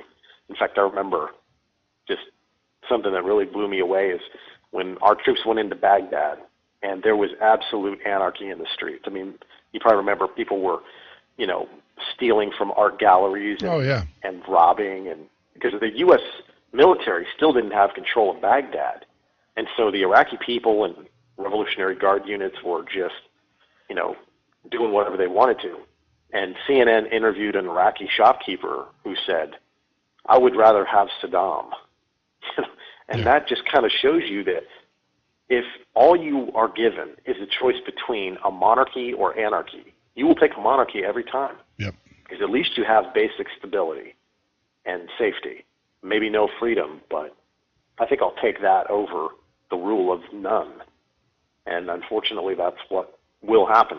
You'll have anarchy for about 5 seconds, and then the rule of one will be implemented, the Constitution will be gone, and it'll be all over. So that's what we have to fight against. Yep. And and we're seeing it. We're seeing the preparation of it. We're seeing that, the resources are being moved in, and everything like that. I mean, that's, it's just amazing. But I believe that we can stop it. Mm-hmm. And maybe it's a grand delusion, but it would be an insult to our founding fathers not to try and use the mechanisms they gave us. Yep. If we lose faith in Washington, the states still have power to save the day. Yeah. So. No, I mean, I agree with you. I mean, I was sitting here with Sandy, we were talking, and it's like, well, maybe we need to start preparing to get on the road, to be mobile, a little bit more mobile, get our plan together and stuff. But then like I said, I was introduced to your website, did some, and I'm like, this is, because no one had solutions. No one has this, but this is the closest. IamAmerican.org for all of those that don't know. Go out to their website, take a look at it. Strong advocates of the constitutional Fifth Amendment, and implementing that, not taking the Fifth for those, but it's the constitutional, what is it, Article 5th? Article 5. Yeah, Article 5. It's just simply the states exercising their right under the Constitution to meet in a convention and propose amendments that are sent back to the states for ratification. Sure. And you look at that process. It's the states that call for it. It's the states that run the convention, and then it's the states that ratify. Sure. And that's our ultimate safeguard. And most people don't know it exists because we've never needed it. One of the more intriguing historical facts is that as the nation was descending into the Civil War in 1861, they actually tried to get 2/3 of the states to call for the convention so that they could propose an emergency amendment to, I don't know exactly what the amendment constituted, but it was to try and avert civil war. And they knew Congress was a lost cause because Congress, the Southern senators and the House reps were not had any desire to propose an amendment. They were actually seceding, but so they didn't get to the required number of states to call it. But they said, "Who cares? Our nation is descending into civil war. We're going to meet, within the confines of this convention, even though we didn't get 2/3 of the states." And I believe at least 20-something states showed up. Abraham Lincoln was there, and they proposed an amendment, I believe, and then it went nowhere because as they were holding this emergency Article 5 convention, Southern states were seceding, and the whole effort fell apart because the nation descended into civil war. So historically, that is living proof that the states have traditionally looked to this process to avert disaster. Unfortunately, the Civil War was probably bound to happen. Sure. Obviously it was. But, we may have to look to this process again to rein in the federal government. Well, there's I can tell you there's new hope. I feel like, hey, there's hope because, for so long it looked bleak, and I think that you guys and IamAmerican.org. Go to IamAmerican.org or Operation BBA #4 USA.org, and that's more the action side of the web or the movement. People want to email legislators from, Michigan, Ohio, and Wisconsin. We have active links there where you can we've got email scripts, phone scripts. We've got the email addresses and phone numbers of the legislators from those states. And this is as direct of an action people can take because these states are actively debating these resolutions as we speak. In fact, I believe in the Ohio Senate, it passed out of committee, and it's going to go to a vote on the floor of the Ohio Senate, within the next couple of days, maybe in the next week or two. Sure. So this is real. I mean, this is an active movement. We're coming up on 20 states out of the 34.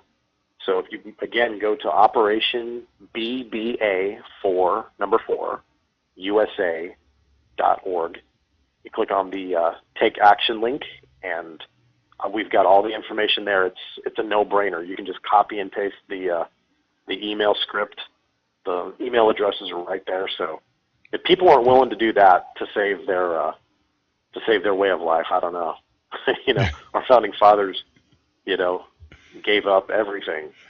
And if we're not willing to at least, click a few links and copy and paste an email, then we probably don't deserve to remain free. Look, I mean, I'm gonna already say that we got well over 1,000, and we're linked into about 20,000 other patriots through our networks and stuff. I'm just gonna say this to our, well, it's incredible, in 3 weeks, but I'm just gonna make this plea to all of our listeners. Tomorrow, instead of sending me a picture of a cat hanging off of a wire or something like that on Facebook, seriously, take the time. Take the time and go to the website. Get the email script. Send that to your state legislature. Get in contact with your organizer in your state. See what you can do to participate. It'll take 10 to 15 minutes out of your day. And I know the cute kitten needs to be sent out in your Facebook page, and you can do that later. You don't have to do it right away and everything. But if you do anything tomorrow, do that. Just something else. There's 3 states that we're active in, and that's all the contact information we have.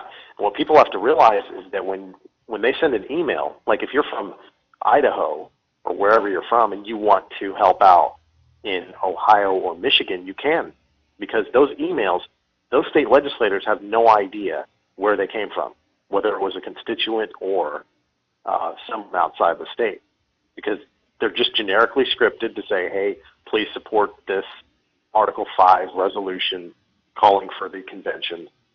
And, it's maybe a paragraph, copy and paste and done.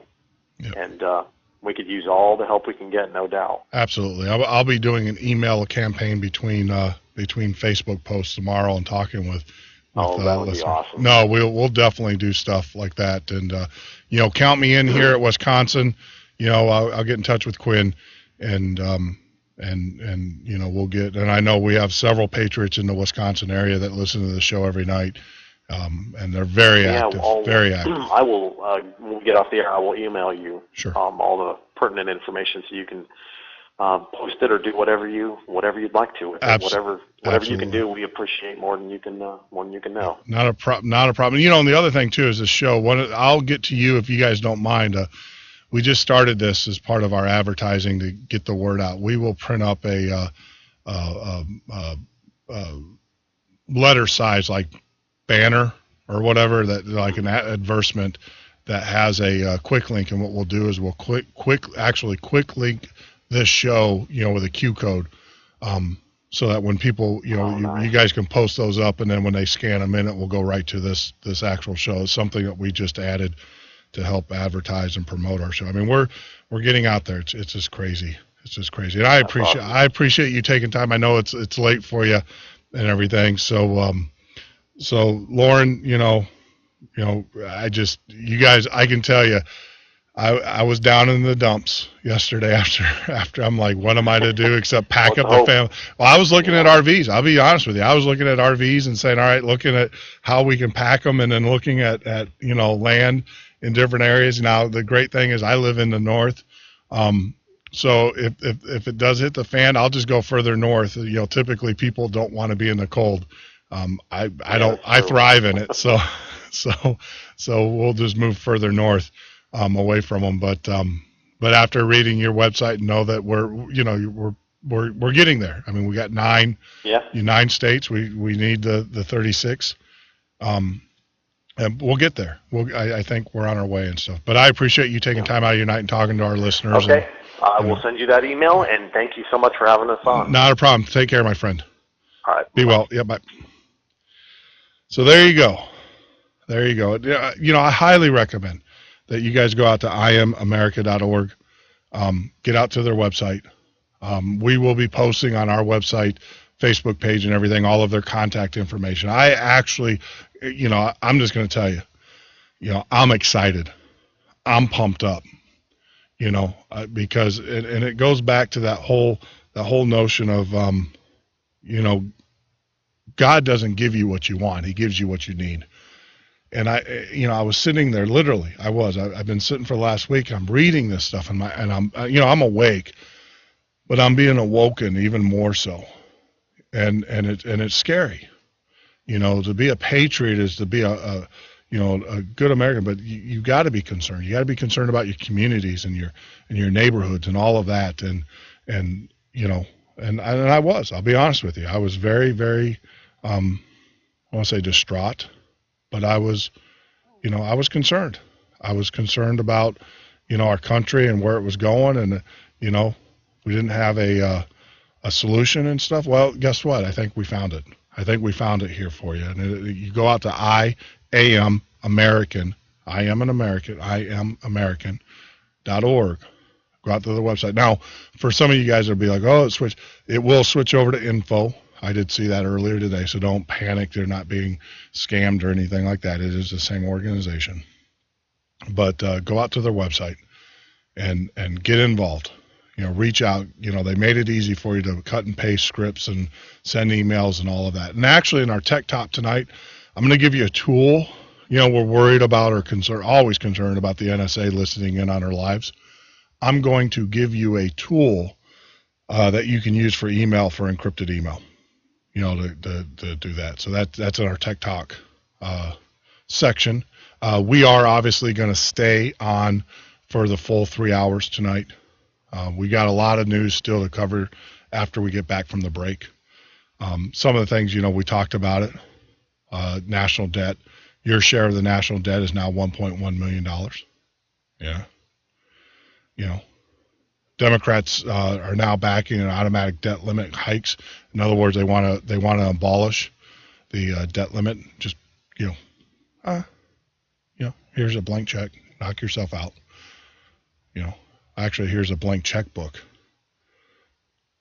That's what they're talking about. We talked about, on our Tech Talk, I'm going to give you some email information to kind of help you about that. Some of the things that are going on at the VA and what they're doing to our veterans. There is a systematic attack on our armed service and people that serve this country. And the reason being is the government's scared of them. Just in Obama's administration, there's a literally drain. He has gotten rid of, it's up to 9 now, top generals, top military leaders, commanders, 9. There's a little bit, that's just way too many for coincidence. We'll talk about that. We also got Chris Matthews actually turned today. I'll play that video for you. He turned against the president. Who would ever think that? So we'll talk about that. Obviously, we'll talk about some of the things that are going on in Benghazi, some of the things that are coming out from the 60 Minutes interview yesterday or this week by 60 Minutes when we get back from the break. Just a whole lot of news. So we're going to go into the third hour. You are listening to the Midnight Patriot podcast and radio show. I'm your host, Jeff Norton. If you'd like to join us on the web, go to www.themidnightpatriot.com. That's www.themidnightpatriot.com. I like the way that rolls off my tongue. But also you can give us a call at 262-997-0607.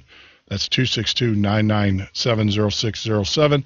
Or you can also Skype in at The Midnight Patriot.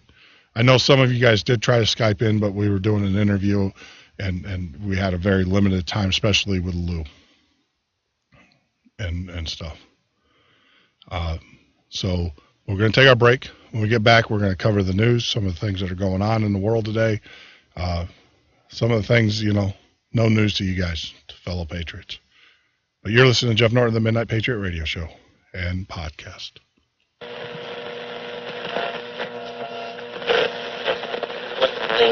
Bring in, as promised, Academy Award-winning documentary filmmaker Michael Moore. Michael, good evening. Good evening, Keith. Ladies and gentlemen, here is Rachel Maddow. Good evening, Rachel. Good evening, Keith. There's been a spike in the desire to own guns in Connecticut. Statewide, over 90,000 guns have been authorized for sale. You know how I feel about it. You want answers? I think I'm entitled. You want answers? I want the truth! You can't handle the truth!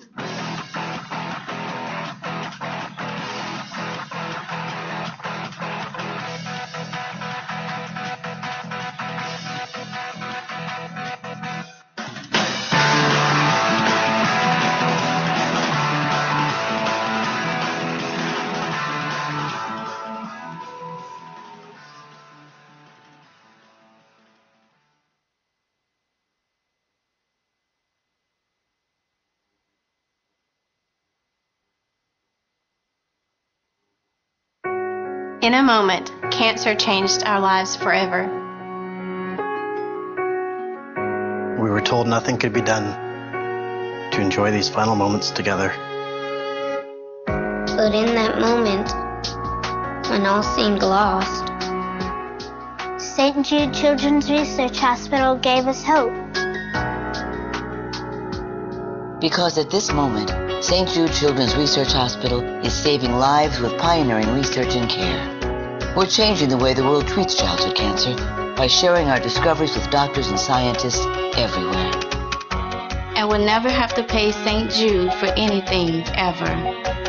At this moment, she wants to be in her own bed. I want to be back at school with my friends. I want to be outside playing. Please take a moment and join St. Jude in finding cures and saving children. Visit stjude.org. America, welcome home the brave.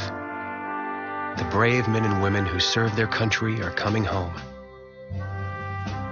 Home to their cities and towns. Home to their mountains and valleys. Home to their families and friends. Home to America.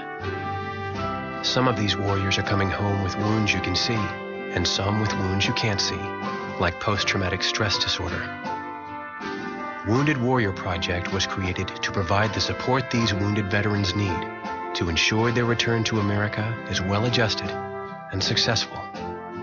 But we need your help to ensure that our mission is a success. Help us honor and empower these wounded warriors. Contact us at findwwp.org. America, welcome home the brave.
You're listening to the Midnight Patriot Radio Show and Podcast. I'm your host. We're in the third hour. Oh my gosh! You know, it's amazing. It was funny because when we started the interview early, at 8, when we were getting all the pre-levels and stuff, we were talking about how our interviews typically go 2 hours, some 3. If you were Stone Anthony, 3 hours. And then we had another conversation an hour and so after the show. I mean, just incredible topics and that, that's the beauty of doing what we do, because we're able to bring that to you uninterrupted. Now, I will tell you, those days are going to change. I've already, it's already come down from a high that we're going to start, once we get our ad server kicked in and everything. And we do have some advertisers that are lined up. So, I was holding off as long as I can, but, we have to, we have to pay our bills. We're not asking to be rich here or anything, but we do have to, obviously pay our bills.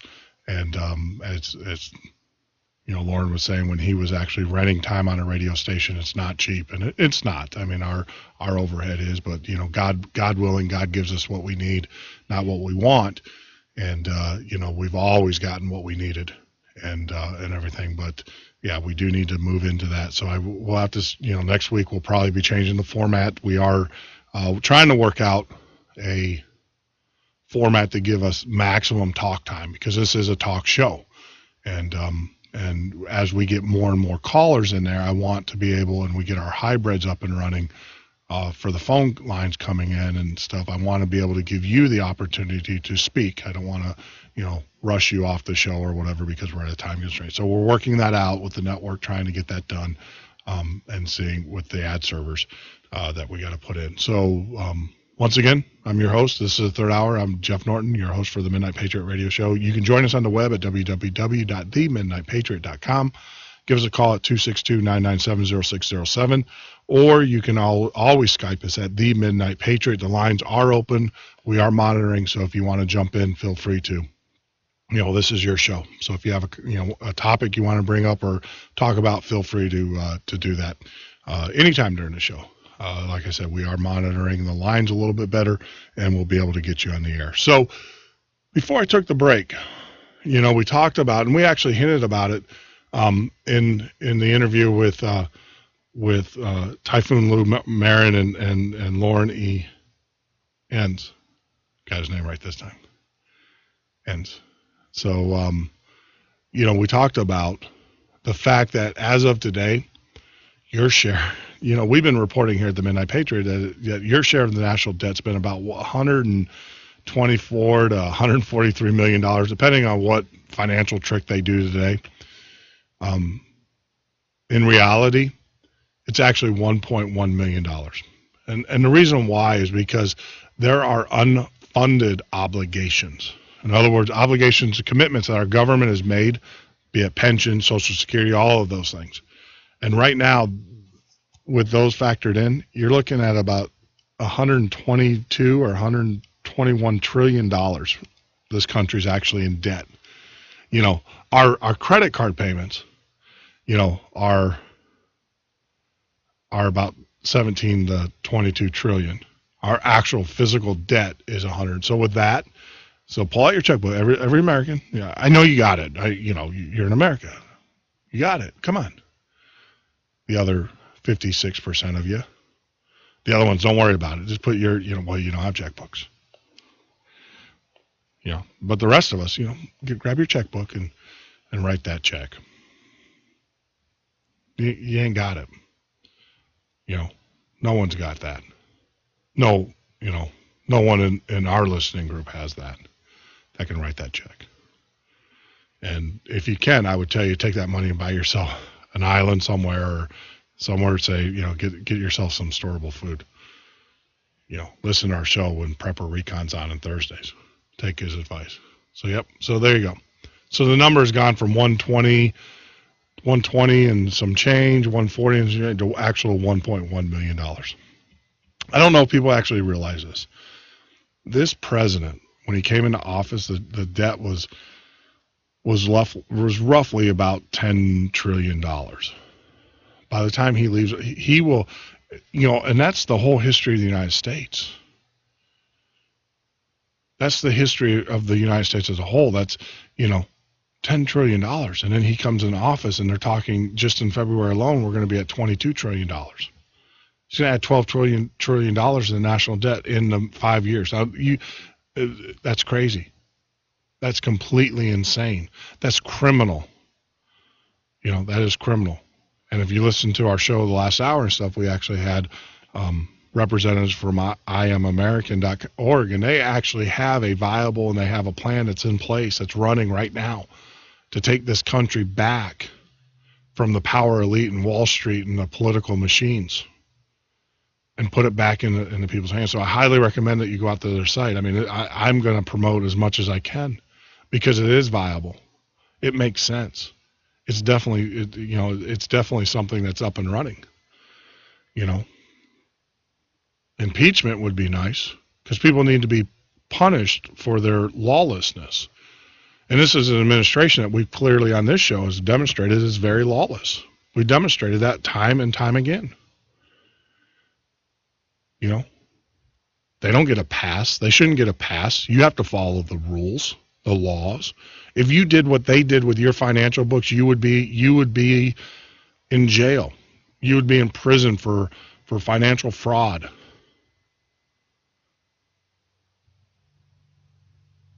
But to them, it's no big deal. They do it every day. So, $1.1 million. There you go.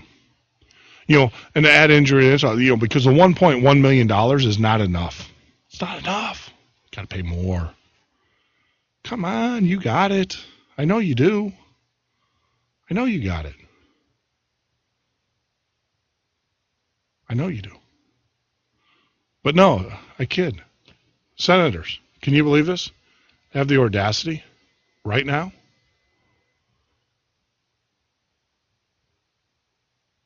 The Senate voted along party lines Tuesday to reject the GOP effort that would have blocked the approved increase in the national debt limit. So Democratic senators out there, it's a party line, so it's all on them. It's all on the Democrat. The GOP wanted to pass a law to kind of say, hey, look, we're not giving you an open checkbook here. We're not talking one check, we're talking a checkbook. We're not going to give it to you. What do the Dems do? They block it. Yeah, you got 1.1 million. Oh, come on. I know you got it. Come on. Can you believe this? They're not done. They're not done until this country is so bankrupt and so burdened, and your children and your grandchildren, it goes, we're talking generationals, generation times X are in debt. There is a point in which it's math. I mean, the debt is mathematically inconceivable now. I mean, you can put it on paper, but there is a point, and we've pretty much reached that, which is mathematically impossible under our current system and our GDP to actually pay off the debt. So what are they going to do? We talked about this. I mean, actually in the last thing, you talk about Plato's Republic. Democracy, anarchy, and then back to monarchy. And I think that's what's actually being done. When you look at what we talked about last night was about Sal Alinsky and his playbook for us, that that's President Obama, that's his playbook. That's what he's using. And you see that. That's exactly what I think that's what they're going for. When you look at it, that's what they're going for. King Obama. Monarchy.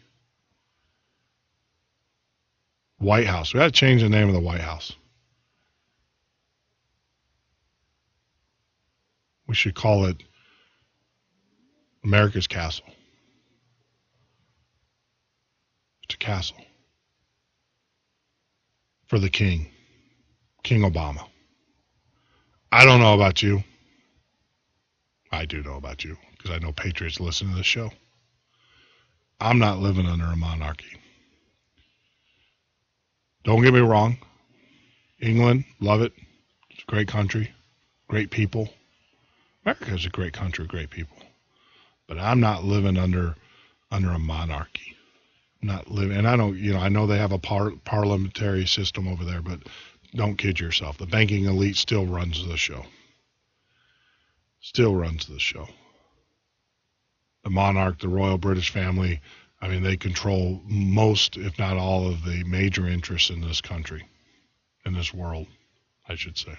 They still influence what goes on in this country. Don't kid yourself for a minute. Through the New World Order, the Bilderberger groups, and all of the different organizations that have their claws dug into us and are extracting their pound of flesh from us. Don't think for a minute that the monarchy doesn't have power. So with that, obviously the Senate voted. No news there, right? We know what we're dealing with there, right? Let's talk about this here. This is the systematic attack against our veterans. We see it every day. We talk about it here on the show every day. And it's just continuing. In the VA system now, if you're unable to pay your bills, your financial obligations, and it might be because, hey, I don't know, maybe you didn't get your check from the government that you were supposed to get, your disability, because you served this country and unfortunately you were wounded in action or whatever, and you didn't get that, and you're unable to pay your bills. Well, guess what? Because they feel that makes you unstable as an individual with the military and the VA, they can take away your Second Amendment rights. Because the way the law is written is that the minute some bureaucrat doctor, typically liberal, typically anti-gun, anti-Second Amendment, makes a determination that you're under stress or for whatever reason cannot contribute, or for whatever reason they make it, whatever baloney that they make up, that will exclude your right to have exercise your right as a Second Amendment owner. It's going on right now. Yeah, the VA letting veterans know that. Let them know. The good, coddling, loving government that we live in, right? We were also talking about, a little bit earlier, the systematic destruction of our military at the top. I know there's a lot of conspiracies that go around about that, but regardless of what the conspiracies are, it's still going on. You cannot deny it. You can't deny it. And, any military, we've had military past, present, actually on the show. And we talk about that when you have a void in that, at that level, it's not like, equate it to this. Steve Jobs, when he passed away, the void that he left at Apple. That's the type of void we're talking about. These are not just men and women who these are men and women who have, years and years of experience and expertise, combat experience, leading men and women in the battle experience. They've been there. Vast amounts of military knowledge. They're not being retired. They're systematically being wiped out of the military. And it's only a matter of time before one of them speaks up. Now, I know a lot of them, their golden parachute is, they're going to get jobs as defense contractors or whatever. So that's why you're not seeing too many of them come forward, because they're still doing it. But, the President Obama, this year alone, has fired 9 generals and flag officers. 9. That's huge. There hasn't been a mass firing of that many, flag officers and generals in the history of the United States. Ever.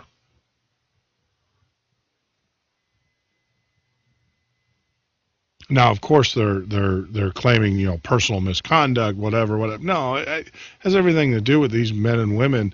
The president knows are not faithful. You heard the Homeland Security Director, the new one, say, "I'm loyal to you, Mr. President." The last thing this president wants is anybody around him who's not down with the party.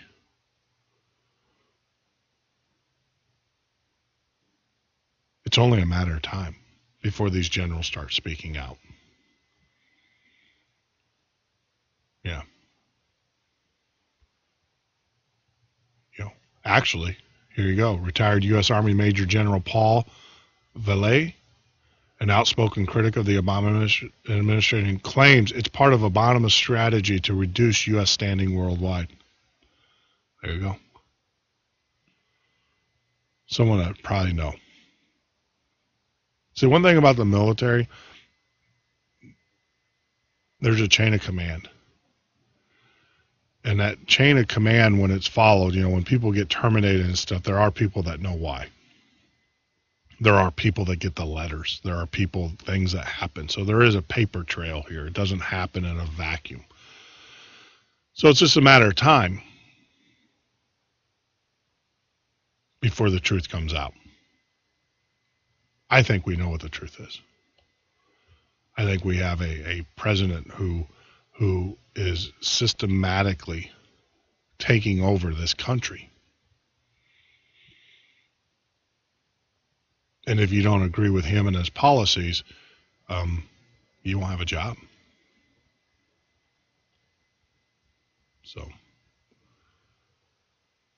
another example of this, CBS. Mainstream media. We try not to use mainstream media because I don't trust them half the time. They're propaganda. They have a tendency of being a mouthpiece for the machine, for the political machine. Obama is an expert. He comes from Chicago. They know how to manipulate the United States or the media. They know how to do it. They're experts at it. There's no one better. But Benghazi. You see the 60 Minutes interviews and show that they did on Benghazi this weekend?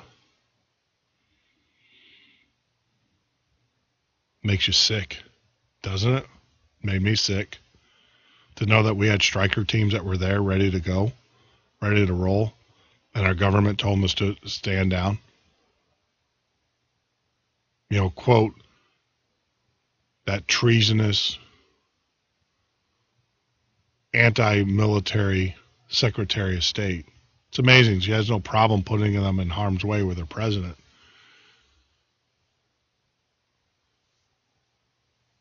But then when it's time for her to answer for her action, what difference does it make? Well, Madam Secretary, it makes a lot of difference when you allow American men and women to be slaughtered, to allow this country to be humiliated. What does it matter? Are you kidding me? To you, it doesn't matter anything because you'll drive in your car and have your security force and drink your caviar and do whatever you're going to do and, do your memoirs.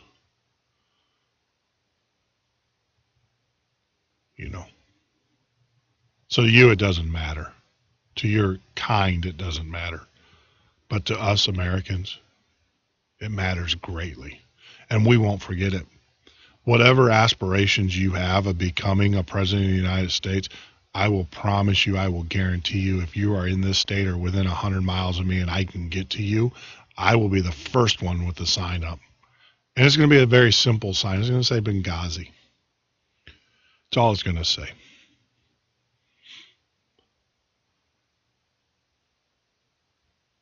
The dumbing down of America, you might count on that, and people, you might think that people will forget about it, but we'll never forget. You might try to influence people by threatening them in the fact that if they don't vote for you or they don't vote for your party, that they're going to lose their health care or whatever. We know, we're on to you. We know exactly what Obamacare is all about. It's about consolidation and redistribution.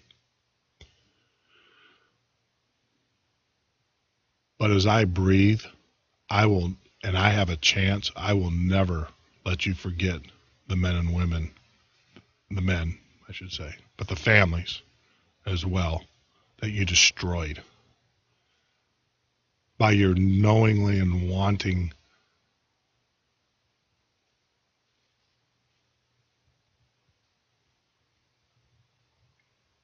desire to not protect American citizens. We trusted you, and you let us down. And on top of that, this administration is now supporting you. So that tells me that you are in cahoots with each other. You both have something to hide here. And it's coming out. This administration, look at the actions.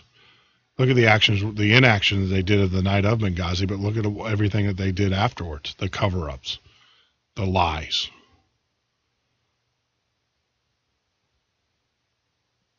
The manipulation of media. But it's coming out.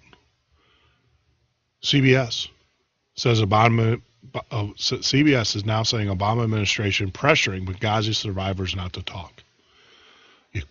You know, we heard the stories where you put them in witness protection programs and you shipped them all over the country. There are witnesses. There are people that were there. And you're doing your, what do you have to hide?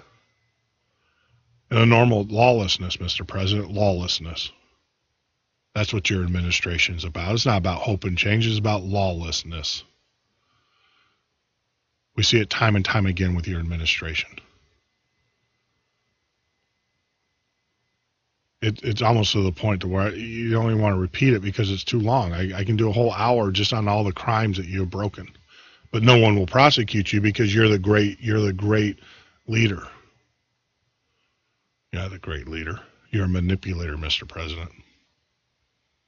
And you manipulated the mass populace to believe in your rhetoric, in your party's rhetoric. You're systematically destroying this country. And you can sit up there with a grin and talk about being an American all you want. I can tell you, I don't want no part of your America, Mr. President. I'm a free man. I have dreams and aspirations. And the only thing that I've seen you do to my dreams and aspirations is put up roadblocks, along with my fellow patriots. But here you go. Lawlessness. CBS says Obama administration pressuring Benghazi survivors not to talk.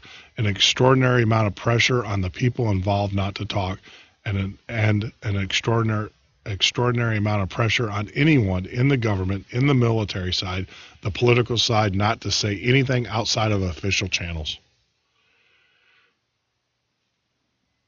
These are quotes. It's a report that's coming out in 60 Minutes. Came out. I mean, to the point where people that we've known for years would call people who were no longer in their positions, and they would call someone else that we knew, and messages would be delivered like that because there could be any trail linking you directly to our story.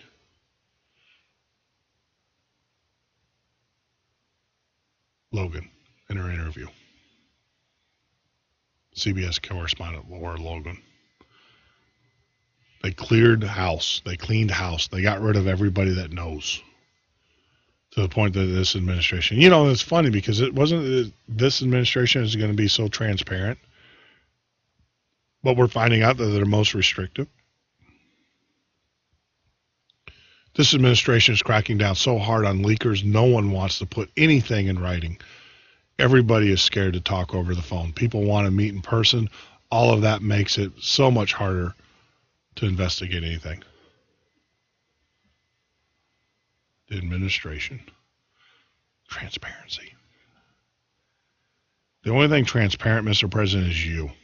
Not your administration, but you. We know after doing the reporting that we did yesterday on you and your influences by Sal Alinsky, we got your playbook. We know exactly where you're going with this. We got your number.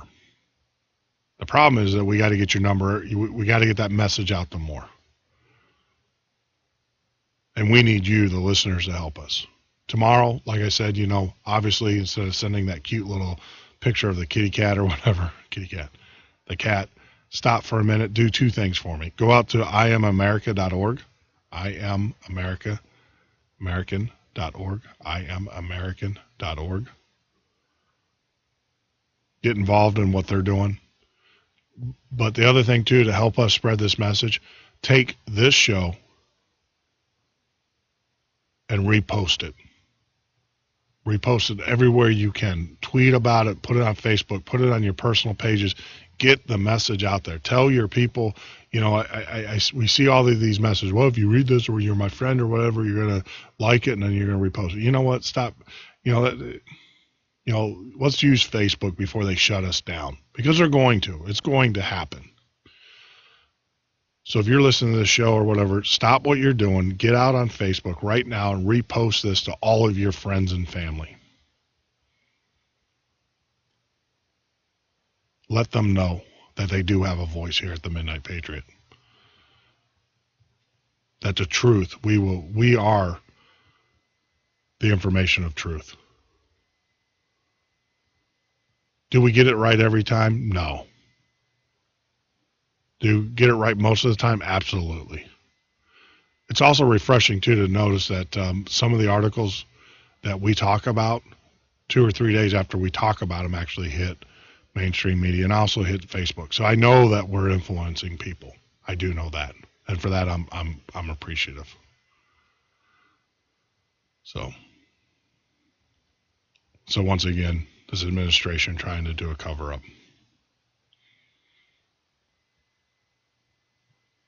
Talk about cover-up.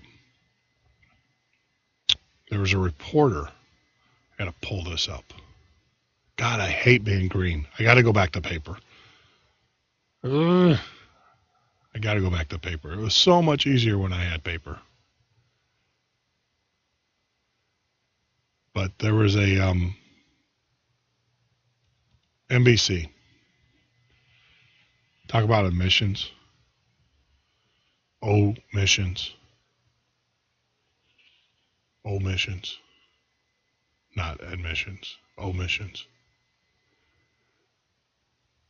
There was a reporter who's... We'll get to the NBC here. I got to find this one for you because you guys got to just... here we go. Federal agents raid, pre-dawn raid on reporter's home, raises questions. Now, this is a reporter that obviously Audrey Hudson is a reporter. She obviously is putting together an expose on the government.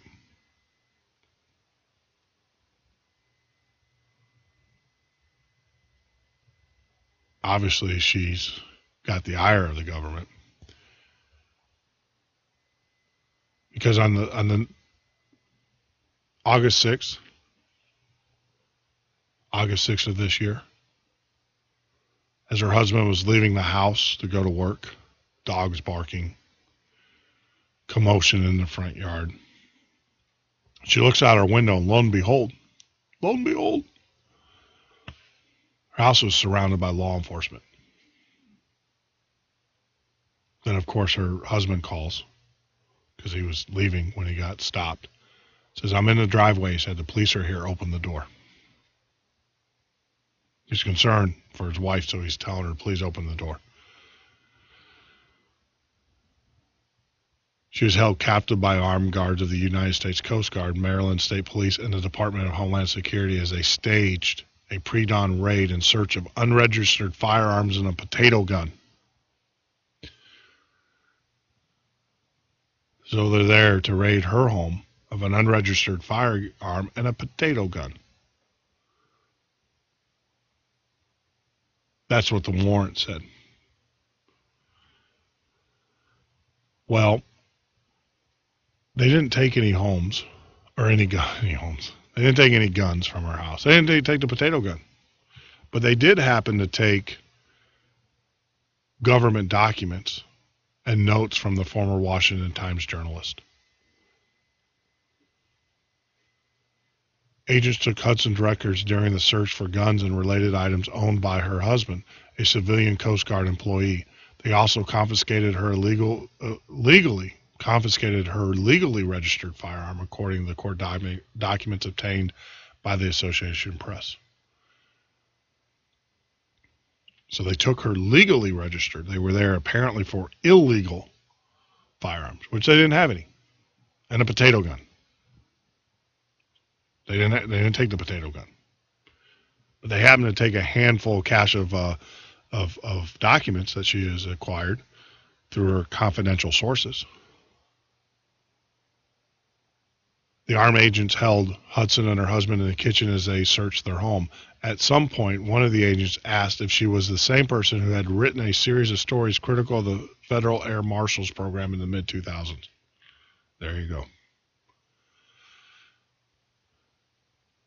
She did indeed author those stories in the Washington Times. Those stories were embarrassing to the agency, she told me. It wasn't until 5 weeks after the pre-dawn raid that Hudson realized agents had taken her private documents that were not listed in the search warrant, and at the time she was told that miscellaneous documents had been taken. I got a call from Homeland Security and they told me I could come and pick up my documents. He said the search warrant did not allow them to walk out with those documents, a clear violation of the search warrant. It appears the agents were on a fishing expedition, an intimidation expedition.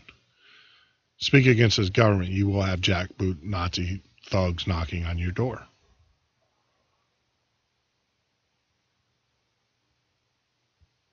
It's just a matter of time. Anybody in this, that's just part of the business. It's just the way it's going to, be. I'm ready for it. It appears the agents were in a fishing expedition, Hudson tells me. Her home is filled with boxes and boxes of files. But they only looked for 5 files. And all 5 files had to do with the Federal Air Marshal story, she said. The Coast Guard told the Associated Press that its investigators were suspicious that the government documents in her possession were labeled law enforcement sensitive. However, they were returned after concluding Hudson had obtained them under the U.S. Freedom of Information Act. Transparency, Mr. President.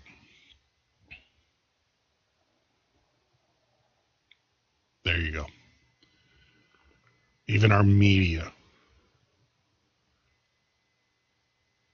Well, I should say the Patriot media. People that tell the truth, that report the truth, that report what is contradictory to your administration's viewpoint are harassed. And now you're doing it with federal agents. You're doing it with TSA. You're doing it with the Coast Guard military, Mr. President.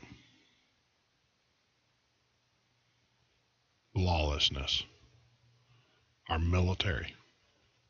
United States Coast Guard. Last time I checked, they were a branch of the military. So, and it only gets better. I'm sorry to bring you this bad news, but people need to know this.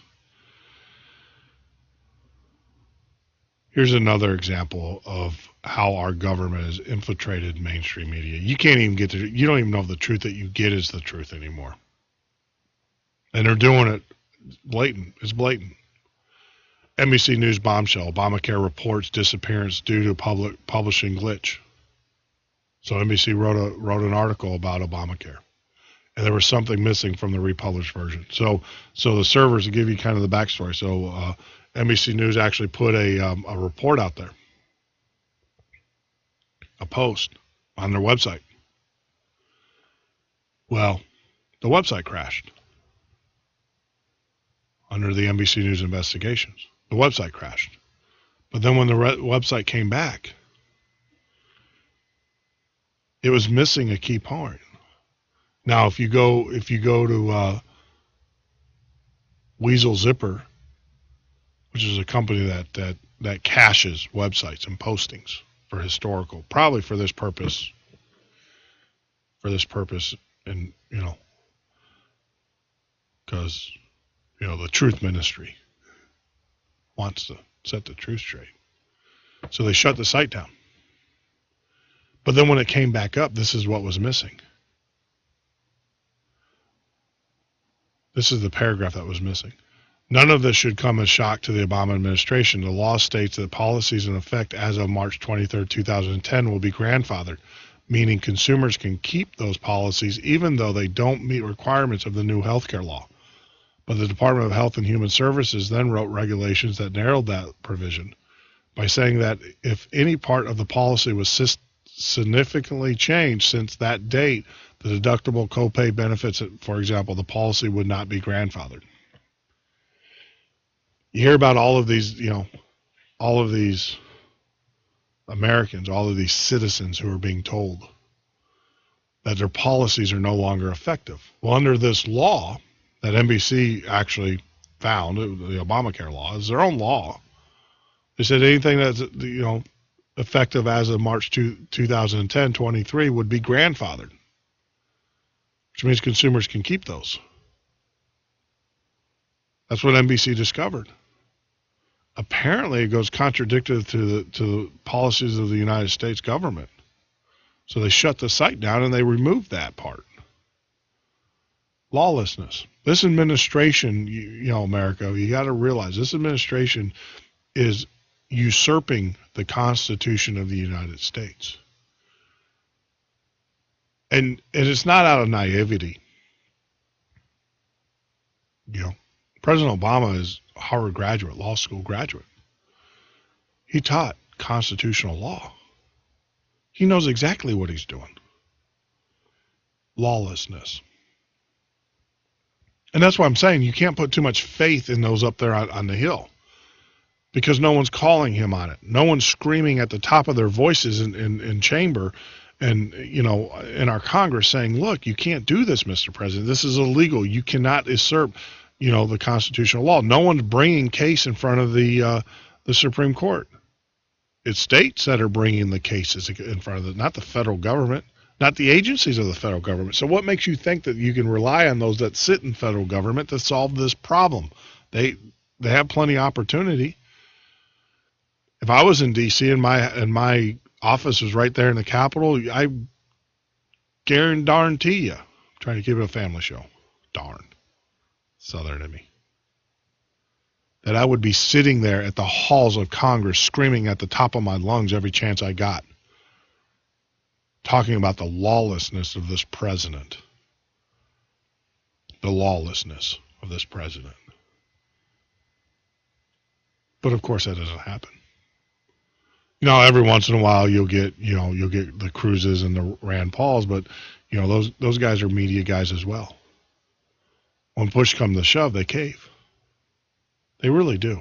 And I know that's going to offend some of you people out there, but I don't care. You know, you got to look at the relationship of Goldman Sachs to Senator Cruz. You also can't discount the fact that he forgot to disclose that he had offshore Cayman Island accounts. Investments. You can't discount the fact that Rand Paul was caught on an open mic laying out the plan of the shutdown. And it wasn't the plan that was implemented. It was the plan, you know, he was laying it out. Make it painful, right? Had nothing to do with, you know, let's get a solution. We should shut down the government. You know, you get a true patriot, true statements in that you know, in that Congress, a true statesman would say, you know, we cannot continue this way. It is against the founding fathers. It's against the Constitution of the United States. That's why we stand here today in opposition, Mr. President. You cannot have Congress pass a law, you sign it into law, and then you can piecemeal and cut pieces out of it as you choose fit, as you want to. That's not how this republic works.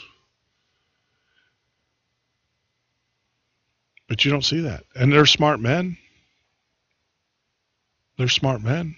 So you got to ask yourself, who's pulling the purse strings up there? Who is the true puppet master? And like I said earlier today, the first 2 hours of the show, you got to listen to it if you haven't had a chance. You know, I agree with Typhoon Lou Marin and Lauren J. Enos at IamAmerica.org. American.org. You have to agree with them. Take it away from Congress. Take it away from the federal government and put it in the states' hands where there's more sensibility.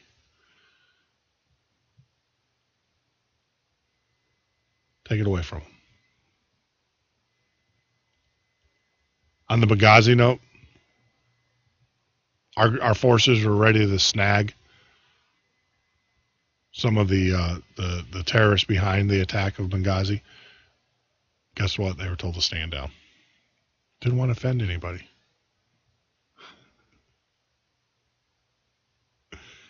Yeah, this is you got to laugh because the only other option is to cry. We had the opportunity to snatch in Libya the attackers of Benghazi, capture. Government stood down the forces because we didn't want to offend the Libyan government.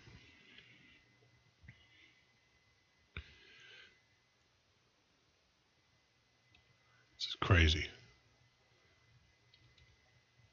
On the Obamacare front, as you all know, if you know, unless you're hiding from SEAL Team 6 in a cave, I've said that a couple times.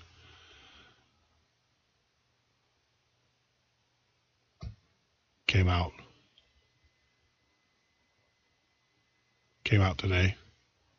House Democrat Whip Steny Hoyer conceded to reporters today that Democrats knew people would not be able to keep their current health care plan under the Obamacare and expressed qualified contrition for President Obama's repeated vows to the contrary. We knew, this is his own words, Hoyer, we knew that there would be some policies that would not qualify, and therefore people would be required to get more extensive coverage. They knew. They knew. Goes back to our conversation we had last night about Sal Alinsky and his plans. It's doublespeak. This administration is perfect at it. And it's okay. As long as at the end of the day you get what you want. That's Sal. That's not my words. That's Sal's words. Sal's words. Obama's playbook. His mentor. And there you go. We're hearing about it day and day. And then when they catch them, and the mainstream media wants to publish the lies and the deceit, what happens? Their servers crash. And then when their servers come back online, they're missing key facts in the article, key paragraphs. Tell me they're not in cahoots with each other. Tell me they're not in cahoots. So, well, we're going to be around it. We're winding down. We're at the last 10 minutes of the show. So as promised, in our tech tip. Now, this is a product actually that I'm playing with a little bit, and I want to share with you. It's actually a great product if you want to secure your emails. Now, I think the best way to secure your emails is type your email in a Word document, then encrypt it with PGP encryption, as we talked about last week, and then make that an attachment in the document. You can even go one step further.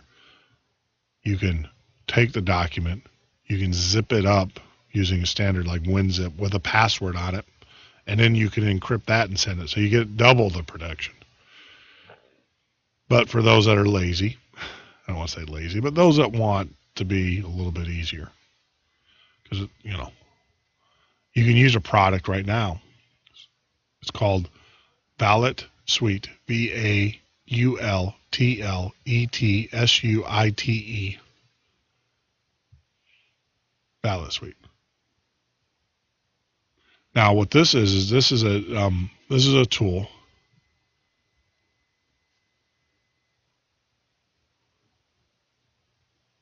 that you can actually download. It's an email client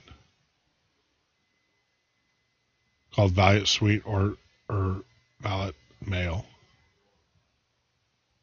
that you can use that will encrypt your emails back and forth. And it does it automatically as a service. So I highly recommend, if you are concerned about your privacy, your email privacy, and you want to keep those away from prying eyes, I highly recommend that you go out and you check this company out. I'll spell it one more time for you. They make a product called Valet Suite, Vault-Let Mail. It's getting late, getting tired. Vault-Let Mail. It's all one word. It's spelled VAULT, Vault, LET, Mail, MAIL. It's a product that you can download and you can put it on your phone or on your computer and use that as your mail client. So that way you know that your email's secure, encrypted. So as we wrap up the night, here you go. Here's a cover-up coming. The UN is going to defend Earth from an asteroid. Yep. They're joining together. That sounds noble. But the UN is now going to defend the Earth from an asteroid. But if you go into the actual article and you read more and more, on the top, it's like, we got to protect the Earth from asteroids. I understand that. Actually, if you go and read the articles more and more and you dig down deeper, you're finding out that the UN is actually putting together a treaty for the use of space. Now, of course, one of the uses of space is to protect us from asteroids.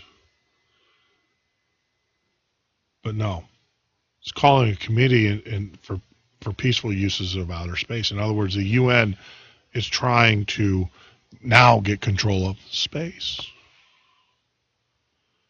They already have control of our national monuments. If this doesn't irk you, I don't know what will. In our I don't know what will section.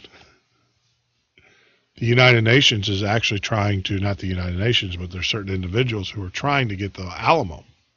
There's a report at InfoWars. Go out to Infowars.com, Alex Jones. That they're trying to make the Alamo a UN heritage site, educational site. Now, when I was first exposed to the Truth Movement, it was actually over this specific issue about our national monuments being converted over to United Nations heritage sites, which basically gave the United Nations control of these sites. A lot of people are saying, well, no, there's park rating. No, ultimately, the United Nations has control because it's a heritage site by treaty. They're all over the world. Now, we've already seen what happens when a government feels that they can control our national monuments. They shut it down. Right? So now the UN has that control. Now they're trying to do, American, I'm just going to say it. I'm not going to hold back here. There is an American identity. There are certain things in this country that we personify as our identity. And one of the things is the Alamo and the battle that took there. That is part of the American psyche, a part of our American identity. And if you don't think that this United Nations under their Agenda 21 is not trying to break that identity and rewrite history, then you are living in a cave hiding from SEAL Team 6. They are taking our national identity along with our psyche, our national psyche, and they are systematically converting it over to their heritage sites. Now, like I said, when I first was exposed to the Truth Movement, I didn't believe this. I didn't believe it. I thought it was crazy. Crazy. Well, I have to admit, I was up at Great Smoky Mountains National Park in Tennessee. And sure enough, there was a plaque. Now, it's my understanding the plaque has since been removed because there was an outcry, but it's still there, plaque or not. It's still there. It's a little bit hidden. Declaring the Smoky Mountains a United Nations heritage site.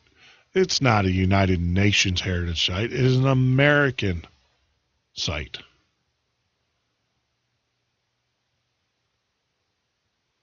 The systematic erosion of Americanism and our psyche. That's what's going on. This administration is it's lawless. They're out of control. So there you go. The Alamo. Remember the Alamo. It is the battle cry of America, and something tells me that it will become, once again, the battle cry of America.